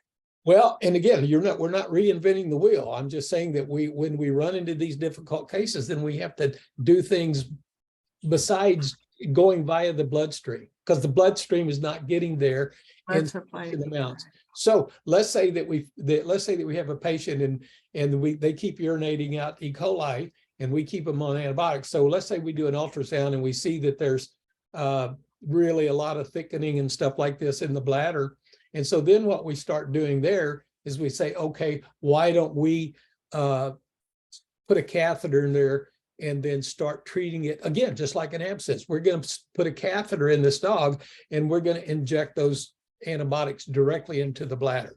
You see, so we're getting a higher level, flushing that bladder out and seeing if we can knock it out. I've seen situations before where we've had those infections that got so bad and we couldn't get them under, that they would literally go into surgically, open the bladder, involute the bladder, and take a scalpel blade and scarify the bladder wall, just taking all that fibrous tissue out of there surgically, and just to be able to get rid of those hiding places for the bacteria. And so I'm not saying that's what needs to be done, but I'm saying that they've proven over and over again that just giving oral antibiotics, again, because we know the bug, we know what it's sensitive to, it's just not killing them all. And there's got to be a place that they're hiding. You know, if I was looking at the kidney, then I'd be sitting there saying, do we have a renal abscess that's going on? Do we have and so you'd be looking at it with an ultrasound. You sit there and say, is there something in these kidneys, somewhere in these kidneys that could explain where the bacteria could be hiding, and we can't get our drugs to that area? That's what I would be looking at. Well, I'm going to ask for her ultrasound report because that was done in late March. And all I remember was there was nothing remarkable. Interesting. And it was done by a radiologist? Nope. It was done by the internist. Well, internists generally do it, and a lot of those, they will send off the images to the radiologist to take a look at. You might talk to your internal medicine person and just have a discussion with what you and I've been talking about. Run that by her and see what her thoughts are about that, because I promise you, this is not the first dog that's had this problem. Yeah, I did. Well, it's part of why I brought it up today is, I mean, she's having her tech intervene between the two of us. So all I have is an email from what Dr. Rossi said. She didn't, these are just a few bullet points. CT scan to look for ectopic uterine. Despite her age, given the ongoing dribbling and recurring UTI. Testing for Cushing's, which is an overproduction of steroids, which can lead to infection. She has a recessed vulva, which can predispose her to UTIs. Yeah. And those are Incontinence can predispose her to recurring UTIs. right. History of back issues, although no history of back issues, dog with back issues can have difficulty emptying their bladder, which can predispose to UTIs. Yeah. And it So seems what to she's be all her ideas. with all of these possibilities, and it's good that she's thinking about these things. Again, the Cushing's, what she's doing, like Cushing's disease, she's saying, okay, if we're getting a lot of cortisol, then that's going to suppress the immune system and where it would typically fight off the infection. So that's kind of far out for me. Yes. No, she's not starving. She is skinny, but she's not.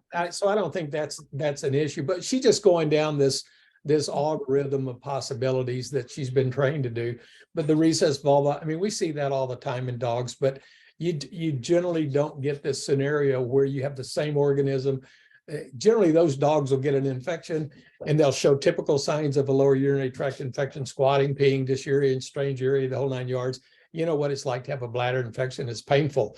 They feel like they're peeing all the time. So you have this, you treat them, they get better, they go away, couple, 3 months, 4 or 5 months goes by, and then all of a sudden the symptoms show up again.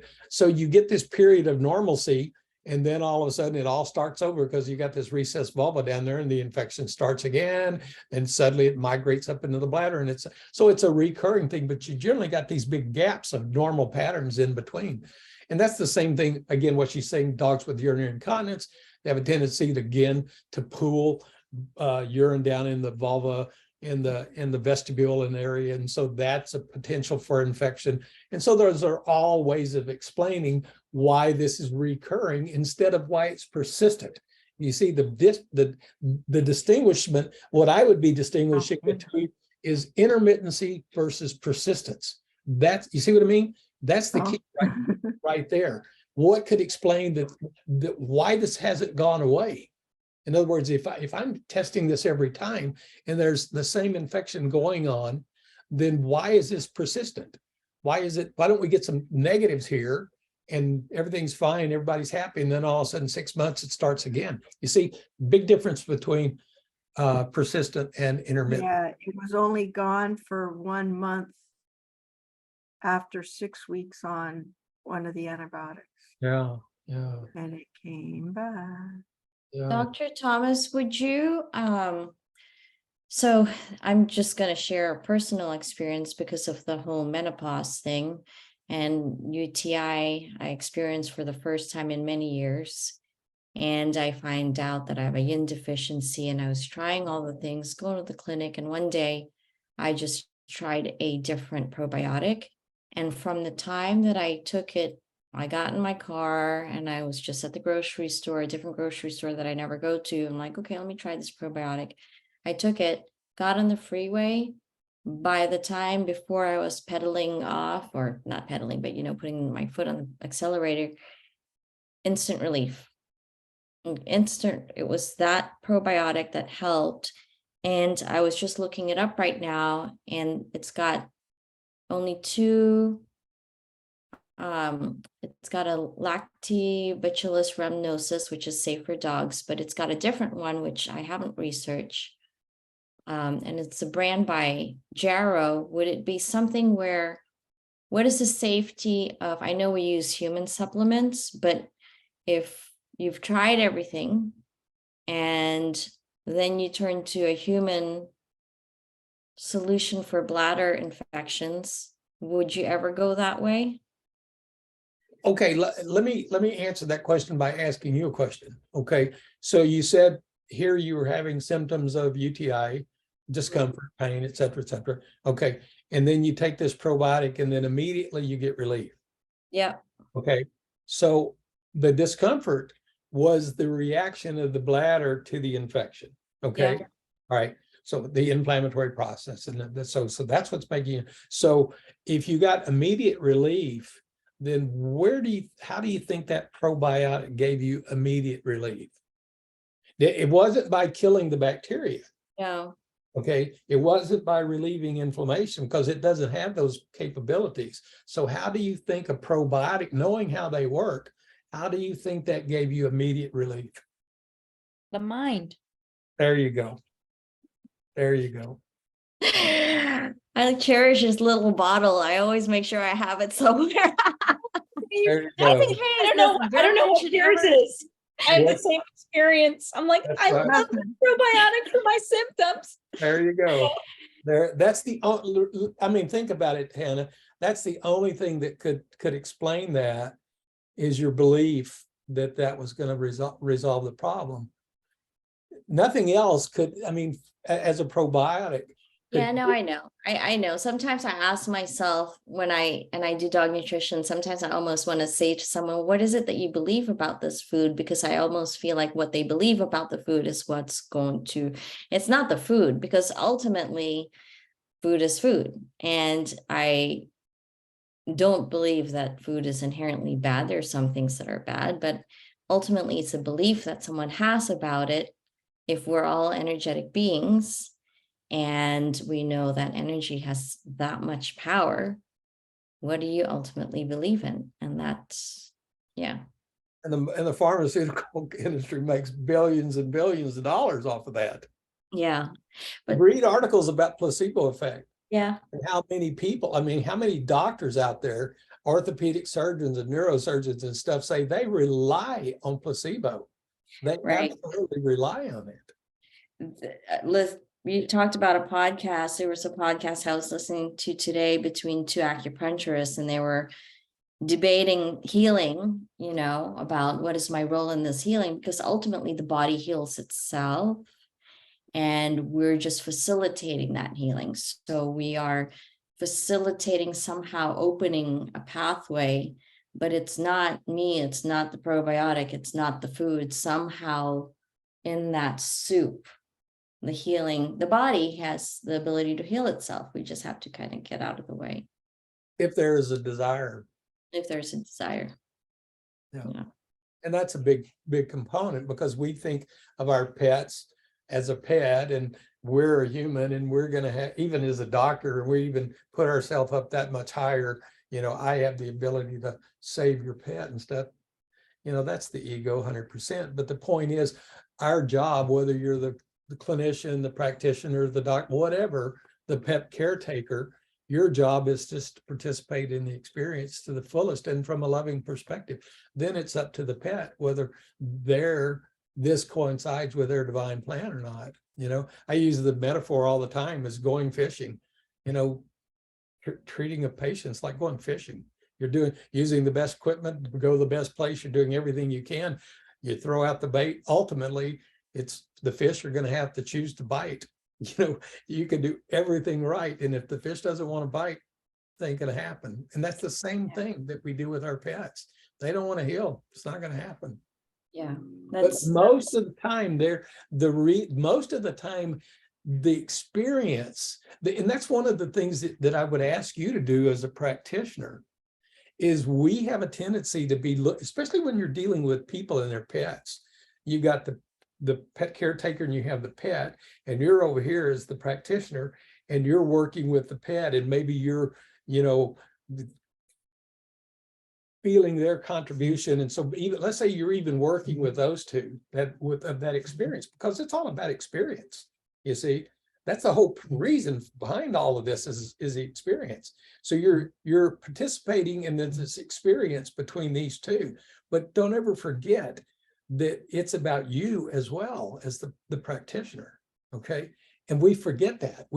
Sometimes we don't even, a lot of times, that's why they called you and didn't call somebody else. You see, it's not because you're going to give them things that, and it might be, but big part of it is for you as well. How is this affecting me? How is this relationship? How is the success or the failure? How is it affecting me? It's critically important. It's critical. That's one of the things that I'm struggling with now. And I was going to tell you this later. I'm going to take some time off next week. I'm going to do at least 72 hours that I'm going to go on a inward mission. No computer, no phones, no nothing. I'm going to turn in Vipassana.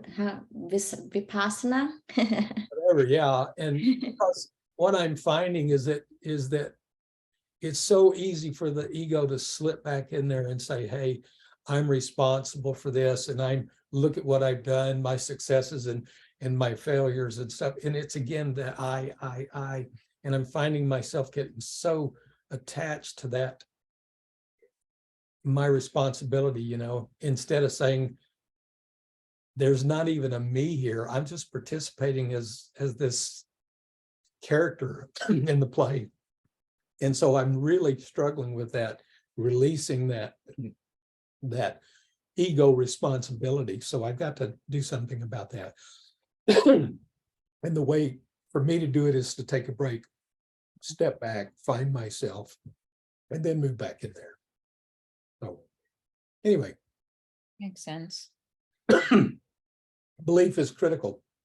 All your projected reality, everything in your reality is from your mind. Your mind is projecting that reality out there. It's projecting that dream out there. So if you want to fix out there, then turn in, because all the fixing occurs inside. If your perspective changes, if it becomes loving, then what you're going to project out there is going to be a loving perspective.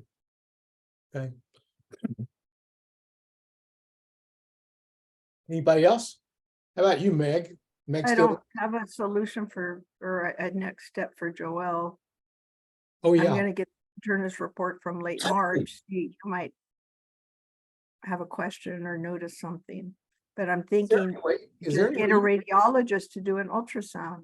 Is there any way you could have a heart-to-heart with your internal medicine person? I hate when clients have to talk to the technicians. I just hate it. Yeah, and it's you can't run these, you know what I mean? You can't have this question. I mean, there's such a shortage of internists, I'm guessing not. Yeah, that's a shame. That's really a shame, because it's critical that we're able to communicate, because when we're communicating, these things come to the surface that you Yeah. learn when you don't have the ability to communicate like that.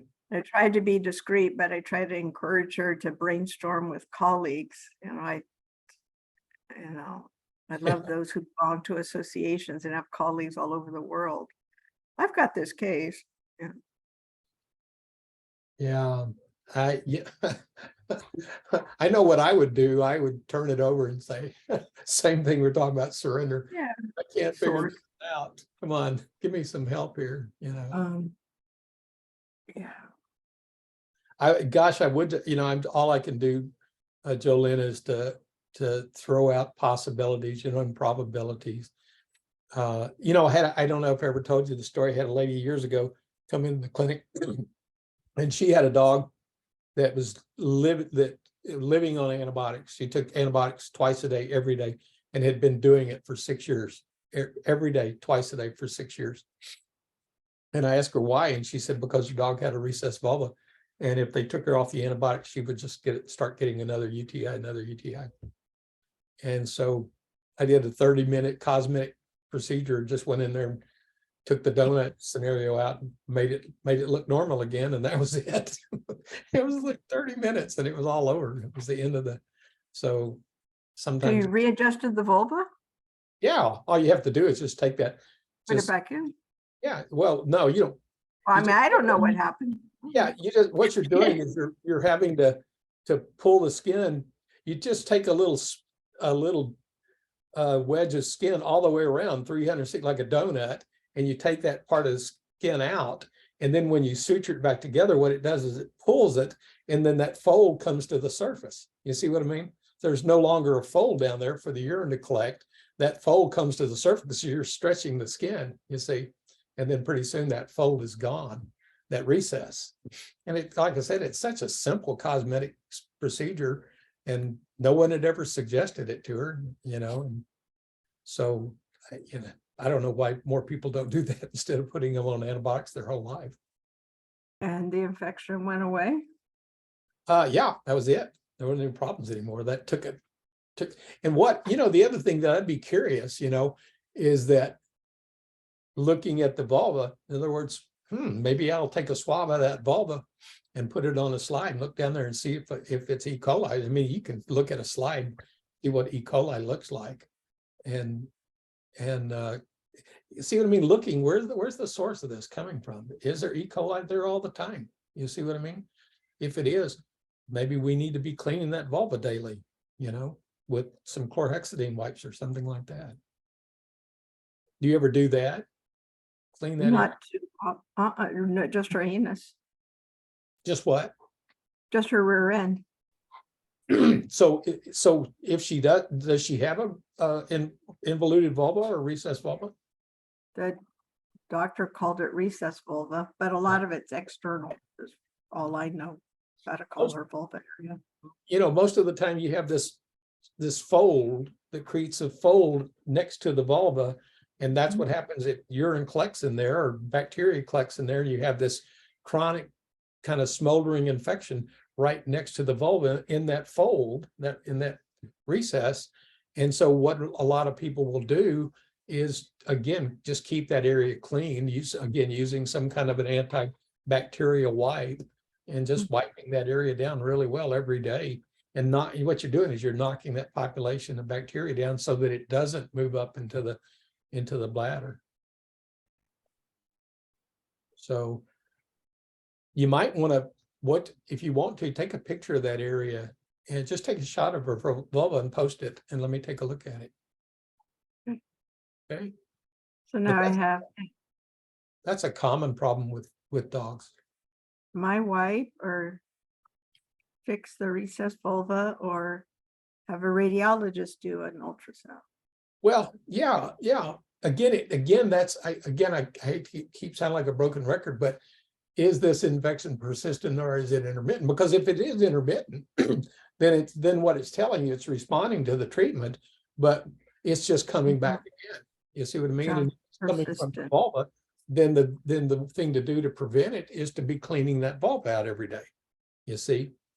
But you did say Maybe that's what I do, and if that makes a difference, then I Absolutely. might better get it fixed. Absolutely.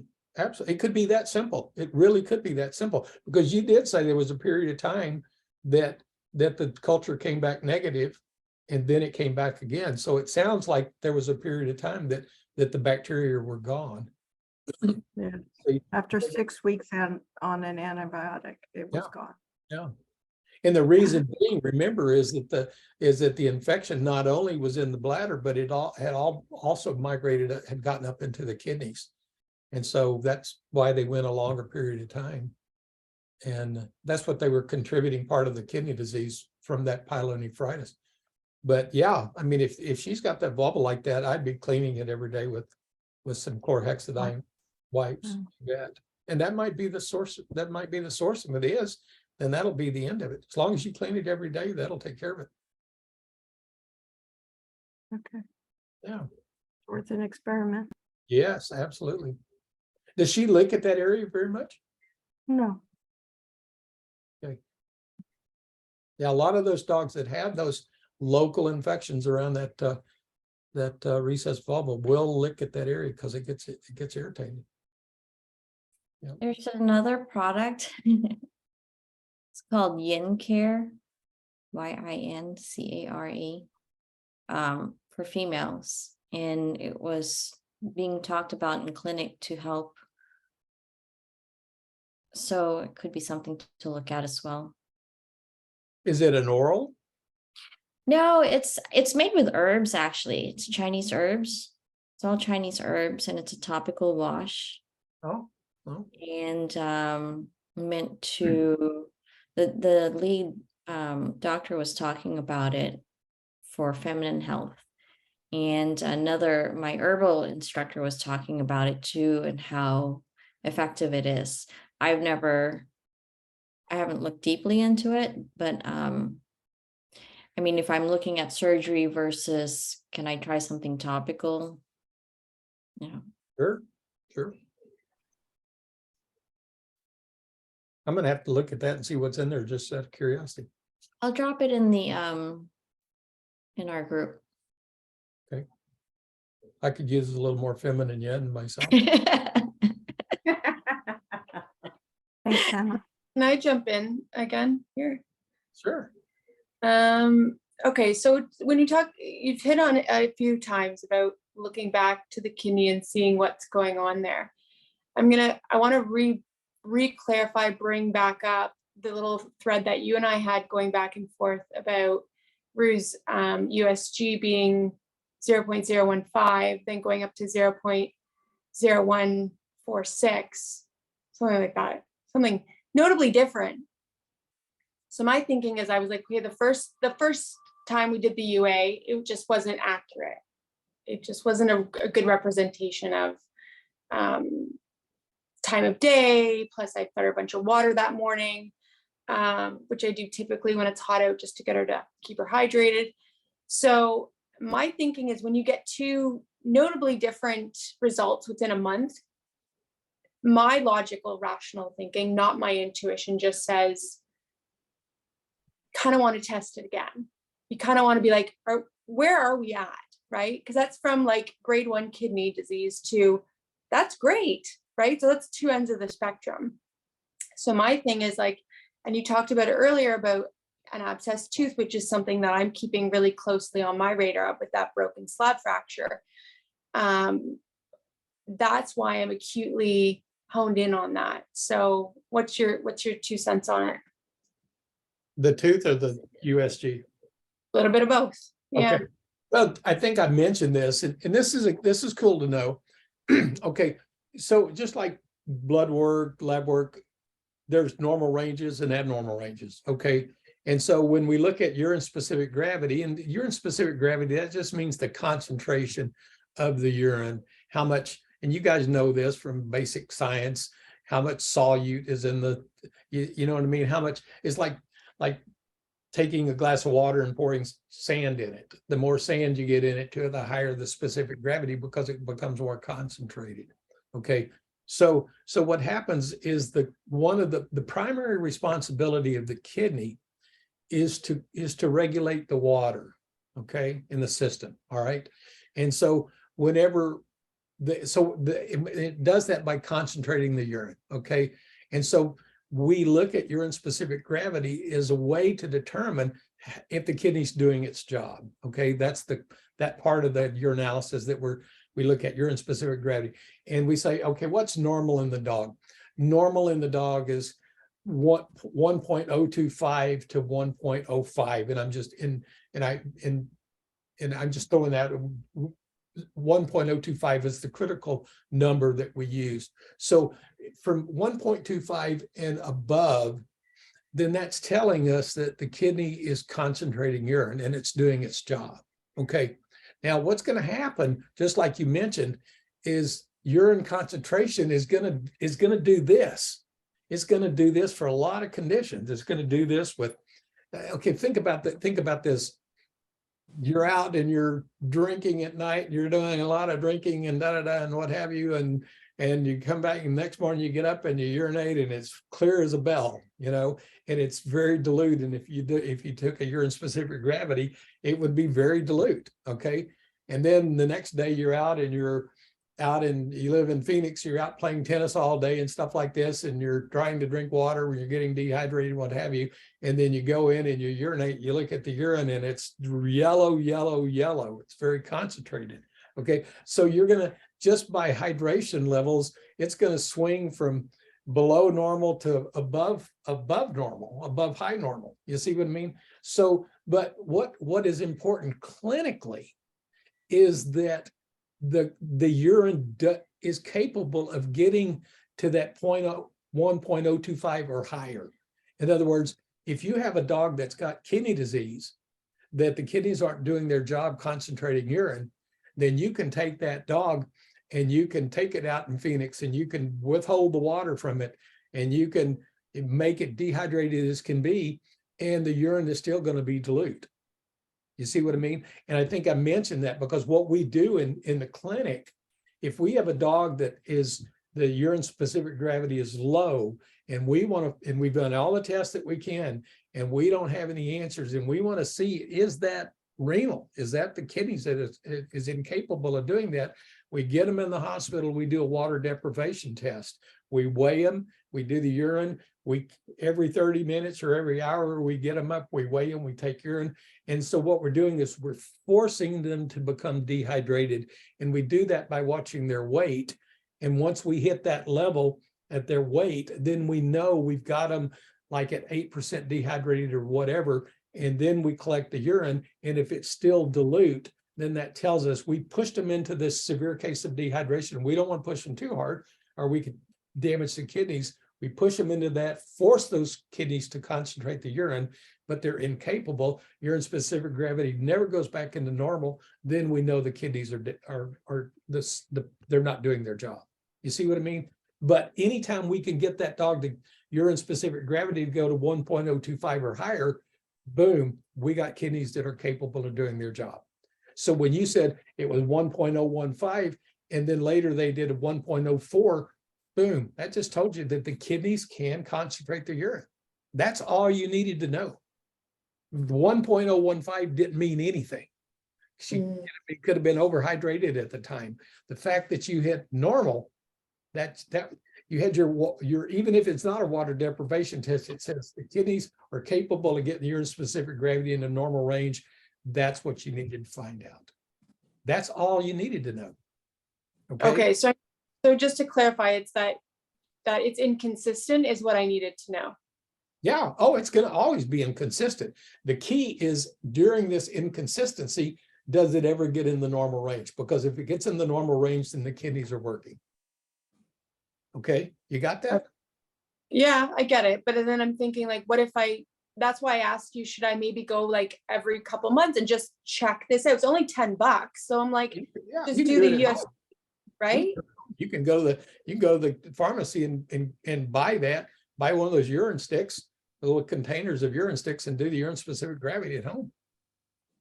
If I can do that, I will. I don't know if I can get that here because, it's like the other end of the earth compared to the US for animal products in Canada. So It's not animal products, it's human products. So I can use a human one then, yeah? Sure, no different. Yeah, just go to the pharmacy and tell them you want some dipsticks for the urine, they'll have them. And Okay, you'll see, so- you'll see so at the that- top, it'll have a urine Yeah, specific yeah. gravity. You'll just dip it in the urine and it'll be a color indicator. And it'll tell you how long. And then at the end of that time, you just put that up there and you'll be able Yeah. to read it all you want to. You know, $10, you can, it's got 50 strips in there. So You've said this in your last message to me, so I'm just going to reiterate it back to you because I appreciate what you said, but it's a little bit different from what you're saying now, which is no problem at all by me. I'm just going to share it. I'm always focused on how the pet is doing and not numbers. If it is doing fine, I focus on a happy pet. If it changes, then I take a look at why. Totally appreciate that. But I also appreciate that you gave me this end of the spectrum, which is if you want to test it, there's no problem to keep testing it, right? as long as you're not focused on there being a problem. You see what I mean? Exactly. Yeah. You don't want to be carrying that around in your mind all the time that there's a problem. You know, do it like, you know, every first of the month, you're going to pay your rent or your mortgage payment, and I'm going to check the urine, you know, and leave it be 100% objective. You see, just like that. Oh, let's see what it is. Oh yeah, okay. Write it down and go about your business. You know, Yeah. just I'm fine with it. I just wanted to see if there was any value in me doing that in the first place. And then I could just rest at ease knowing that like that's just done and done. I'm not one to over worry unless it's something that I know I need to worry because I have enough of other things to worry about in my life. yeah. And that's, you know, and that's when we're talking about the big picture, and this is really important to understand. We have convinced ourselves to believe that we're going to make a mistake if we, in other words, we need worry as a motivator. We need worry to make us prevent something bad from happening. And that is absolutely the most bizarre thing in the world. I promise you, take worry out of the equation. Nothing is going to change. Nothing. You do not need worry for anything in the world. You take worry out of the equation and life is going to take you down that same pathway that if you had worry there. Nothing is going to change. Life is going to take care of you. You do not need to worry about it. But we got this ego mind that says, we got to worry, we got to worry, we got to worry. Stop it. Just stop it. It's not serving you. And it's no benefit whatsoever, none. If I swear to you, if there was a benefit for us to worry so that it would lead you in this pathway to resolve a problem, I would say go for it. Let's focus on worry, but it does not work that way. Get it out of the way. You're on your pathway. You're okay.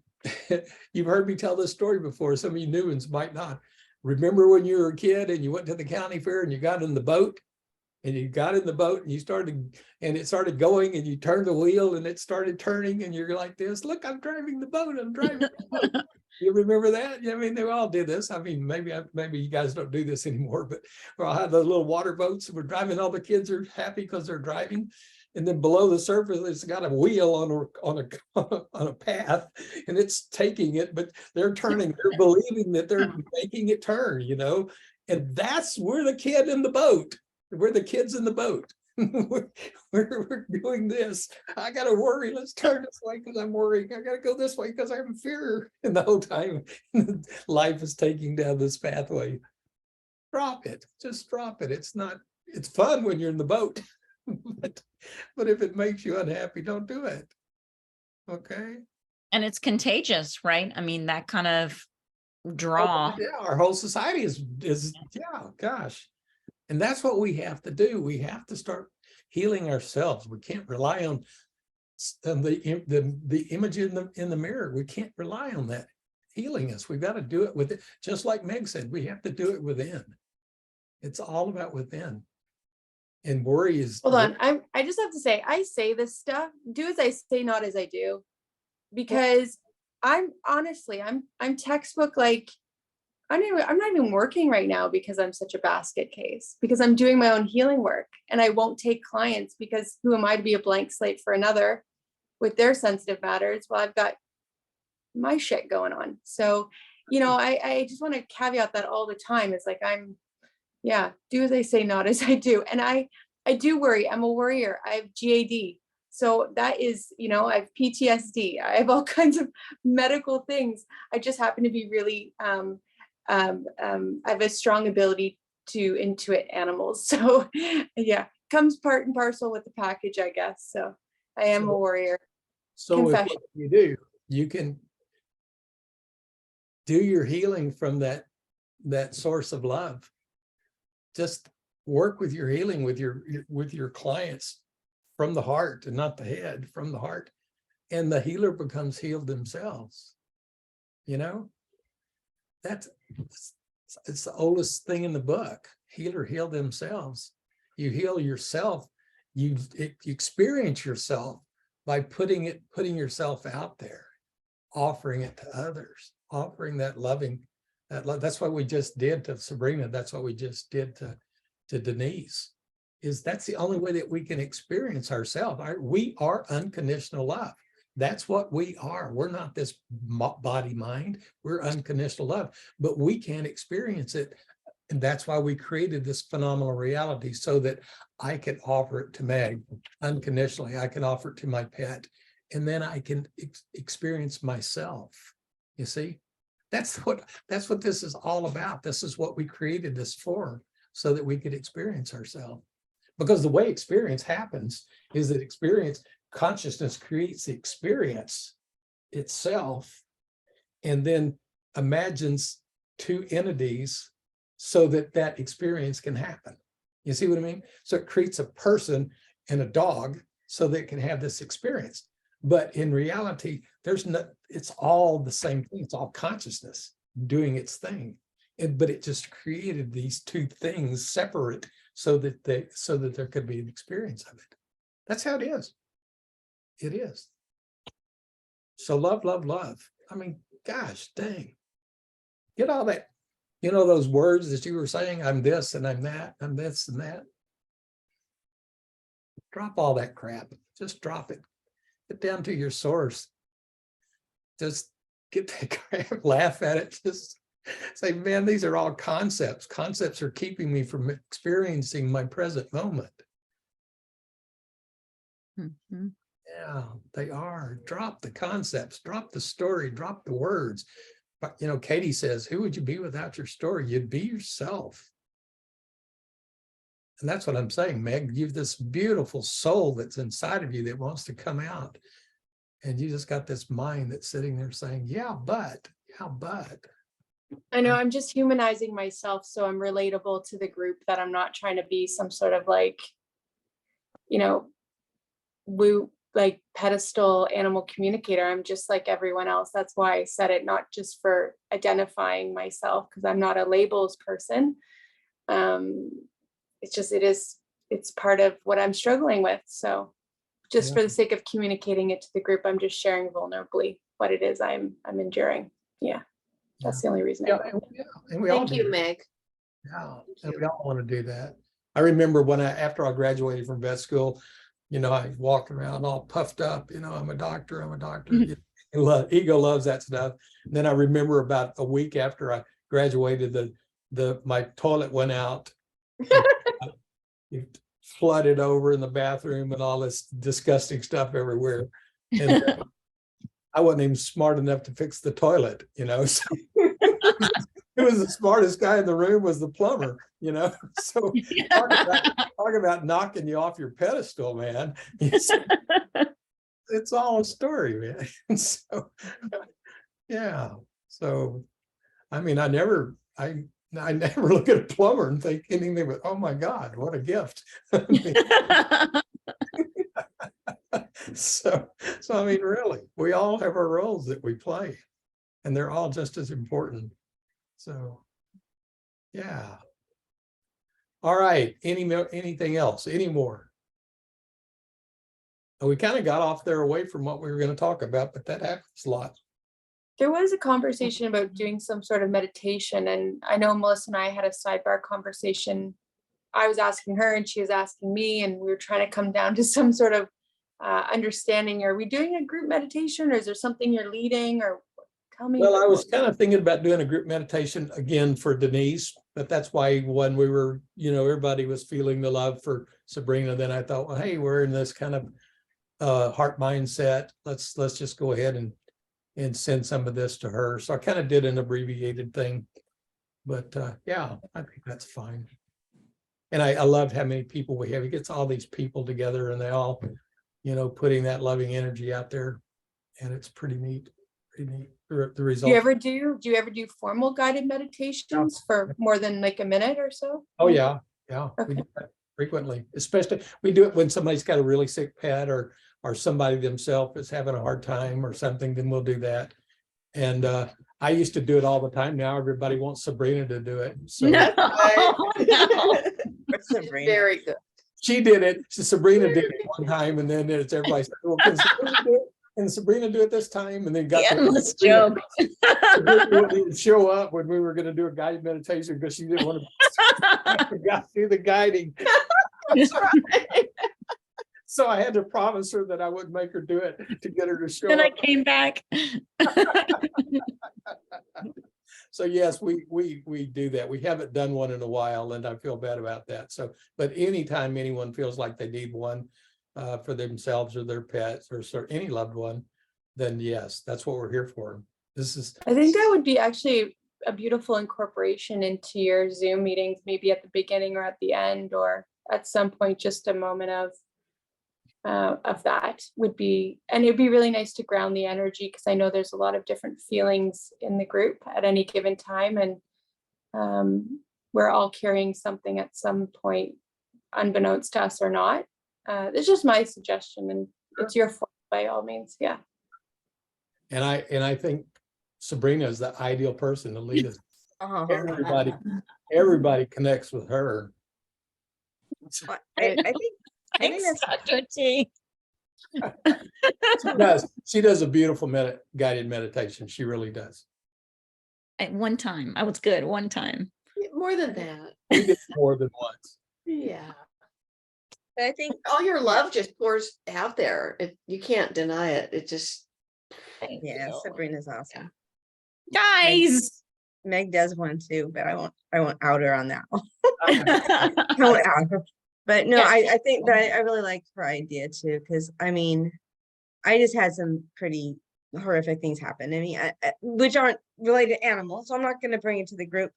But I think, But you are bringing it to the group by being in the group, which is why I was saying, like, we're all carrying stuff, whether we share it or not. So go ahead. Yeah. No, you're right. Yeah. So what I meant when I said not bringing it is I'm not going to talk about my car engine blowing up or my husband having an emergency. So like this bam, these things happening. But I guess my soul, my heart being here is bringing it to the group, but I'm not talking about it. But yeah, I like that idea that she just brought up, like we do meditation and I'm like an introvert, even though I am talking more than I normally do, but that's because I feel so comfortable around all of you and I can feel the love and the comfort. So it actually does bring me out to be able to talk more, because if this was a different group, I might not have ever said a word in the whole thing. But anyway, so the whole point is that, but I'm not someone who's going to just throw out all my stuff, but I might need it because I don't do that, because it's hard for me to be like, I'm the focus and here's all my stuff going on. Like anyway, so the point is that, yeah, like that, I like that idea of it can be whatever, everyone else thinks, and what Dr. Thomas thinks about doing those. Sometimes they can be like random, where it's like, we may not be doing a guided meditation for one specific person who's having an issue, but then we're all carrying something that, like if Sabrina didn't bring up what she's going through, we would have never known that she has like a heavy burden. And I know Meg does, and I'm moving through mine, but it's been like really difficult. And then I'm going to look, Jonah, I know with Rhett, and, I mean, I know I know everybody here. Yeah, because that's the nature of being human in this life, right? We are carrying a lot. So Yeah. just springboarding off of what It might be a good idea, to just unless again something specific, that and we've done this in the past where somebody will have something going on and we'll go in there and do a guided meditation where we'll take that person and we'll focus on sending healing energy and for that particular disease process they're undergoing. So it is very specific and focused intention, but we can certainly do a 3 or 4 minute general meditation where we get in there and connect with source energy. And just that in itself, being quiet and connecting the source energy, grounding ourselves and connecting ourselves with that, that's a great way to kick off any kind of meeting, you know. And I do that. I try to do that before every consultation that I do. And just so that, again, I'm open and clear. There's nothing going on. Everything's is connected into the silence. So yeah, stillness. So I think that's a good idea, Meg. So anybody have opposition to that? Oh, seemed like we used to do that Did we? I don't at know. almost every meeting. We'll do that for a few minutes. Remind you of what has gone on here, okay? I know. All right. Anybody else? Send me the money from now on. All right. Anybody else? Did everybody still with us? Like, we lost some people. So oh well. Yeah, Hannah said she had to jump off, so. Anna left. Okay. apologize. She Yeah. had to leave, yeah. All right. Well, if that's it, then it was nice. It was good. Sabrina, tell Bree that we said hey. Well, Okay. we'll say thank you so much. Thank you, everybody. Thank you, thank you, thank you. Yes. You give me. Meg, you doing okay? Hey, Doing all right? been better, but I'm hanging in. Yeah, All right. Okay. going through, I'm in the trenches, but I'm here for it. So, yeah, Try to find that eye, okay? you have no idea. You have no idea. That's all I've been doing. And so, just keep on doing my best, one day at a time, right? Yeah. So, hey, guys, why don't we just kind of turn inwards and we'll send some loving, healing energy to Meg. Yeah. how I'll about take that? it. I'll take it. All right. So everybody close your eyes. Focus on your breathing.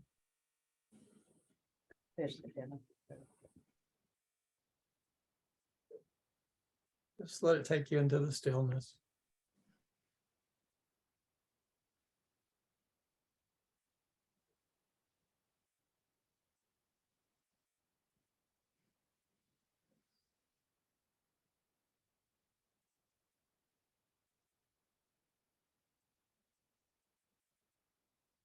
Now move your attention onto your heart energy.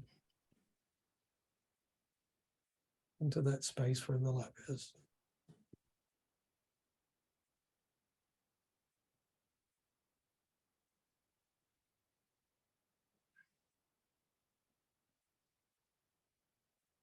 I want you to feel that love, that unconditional love. That same love that you shared for your pet, all of your loved ones. I want you to feel that feeling. Feel it in your heart.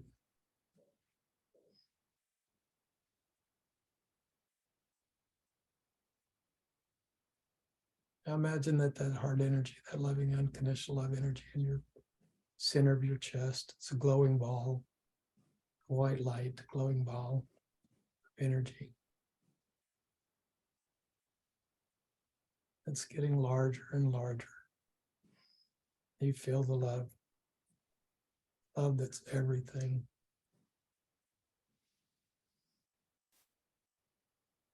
I want you to take that energy and just caress Meg and take her into your heart energy. Just send all that unconditional love that you have, give it to her.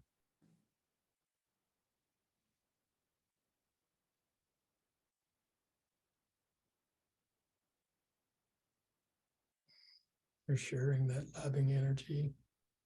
You're seeing the love in her and she's seeing the love in you. So that's all there is. And in unconditional love, there is no imperfect health. There's only perfect health and well-being. And that's what we are.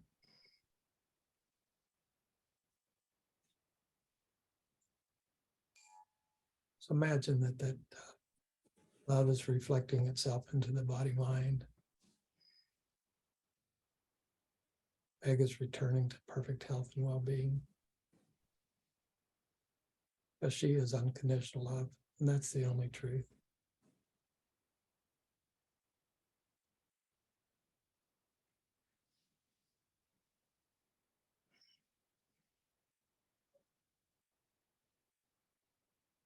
And that absolute truth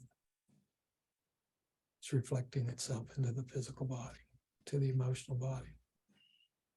It's playing itself in its perfection, in all its glory.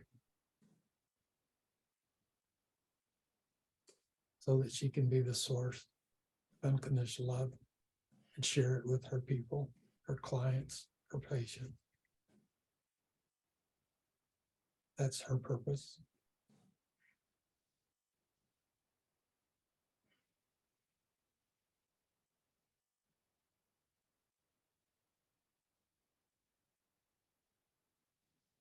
So just sit with that.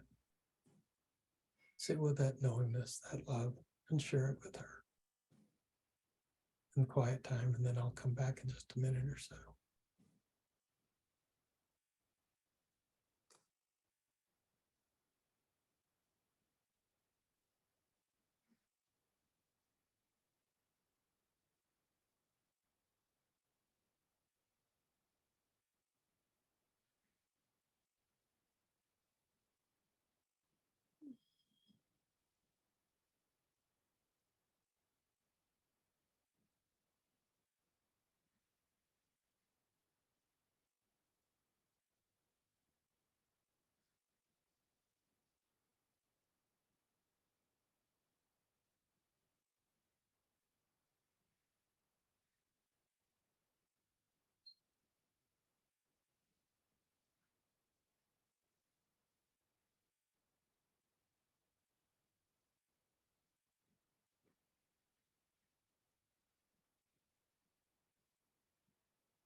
So we've stated our focused intention for perfect healing, perfect health and well-being for Meg. And we've done it in unconditional love and knowing that that's the formula for healing. And so it is.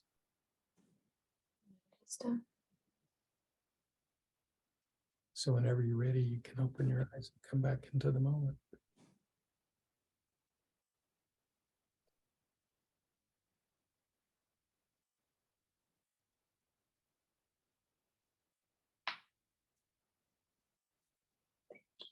Okay. Thank you so much. That was lovely. Thank you so, so much. I felt it. I was sending it right back to you as well. But absolutely receiving, which is something I don't do well. So I was saying I receive, I am receiving. Good. Super. All right, have- lovely ladies. Thank you. Tomorrow's Thank you for another joining day. us. Namaste, everyone. Judith, it was so good to see you again. Yes, so good. Yay, Judith. I'm still Really alive. Right. All right, everybody. Night, everybody. Namaste Thank you to so everyone. much. Thanks for your Okay. time, Dr. Namaste. Great to see everybody. Thank you. Thank you. Okay, bye. Bye. Bye. Thank you again.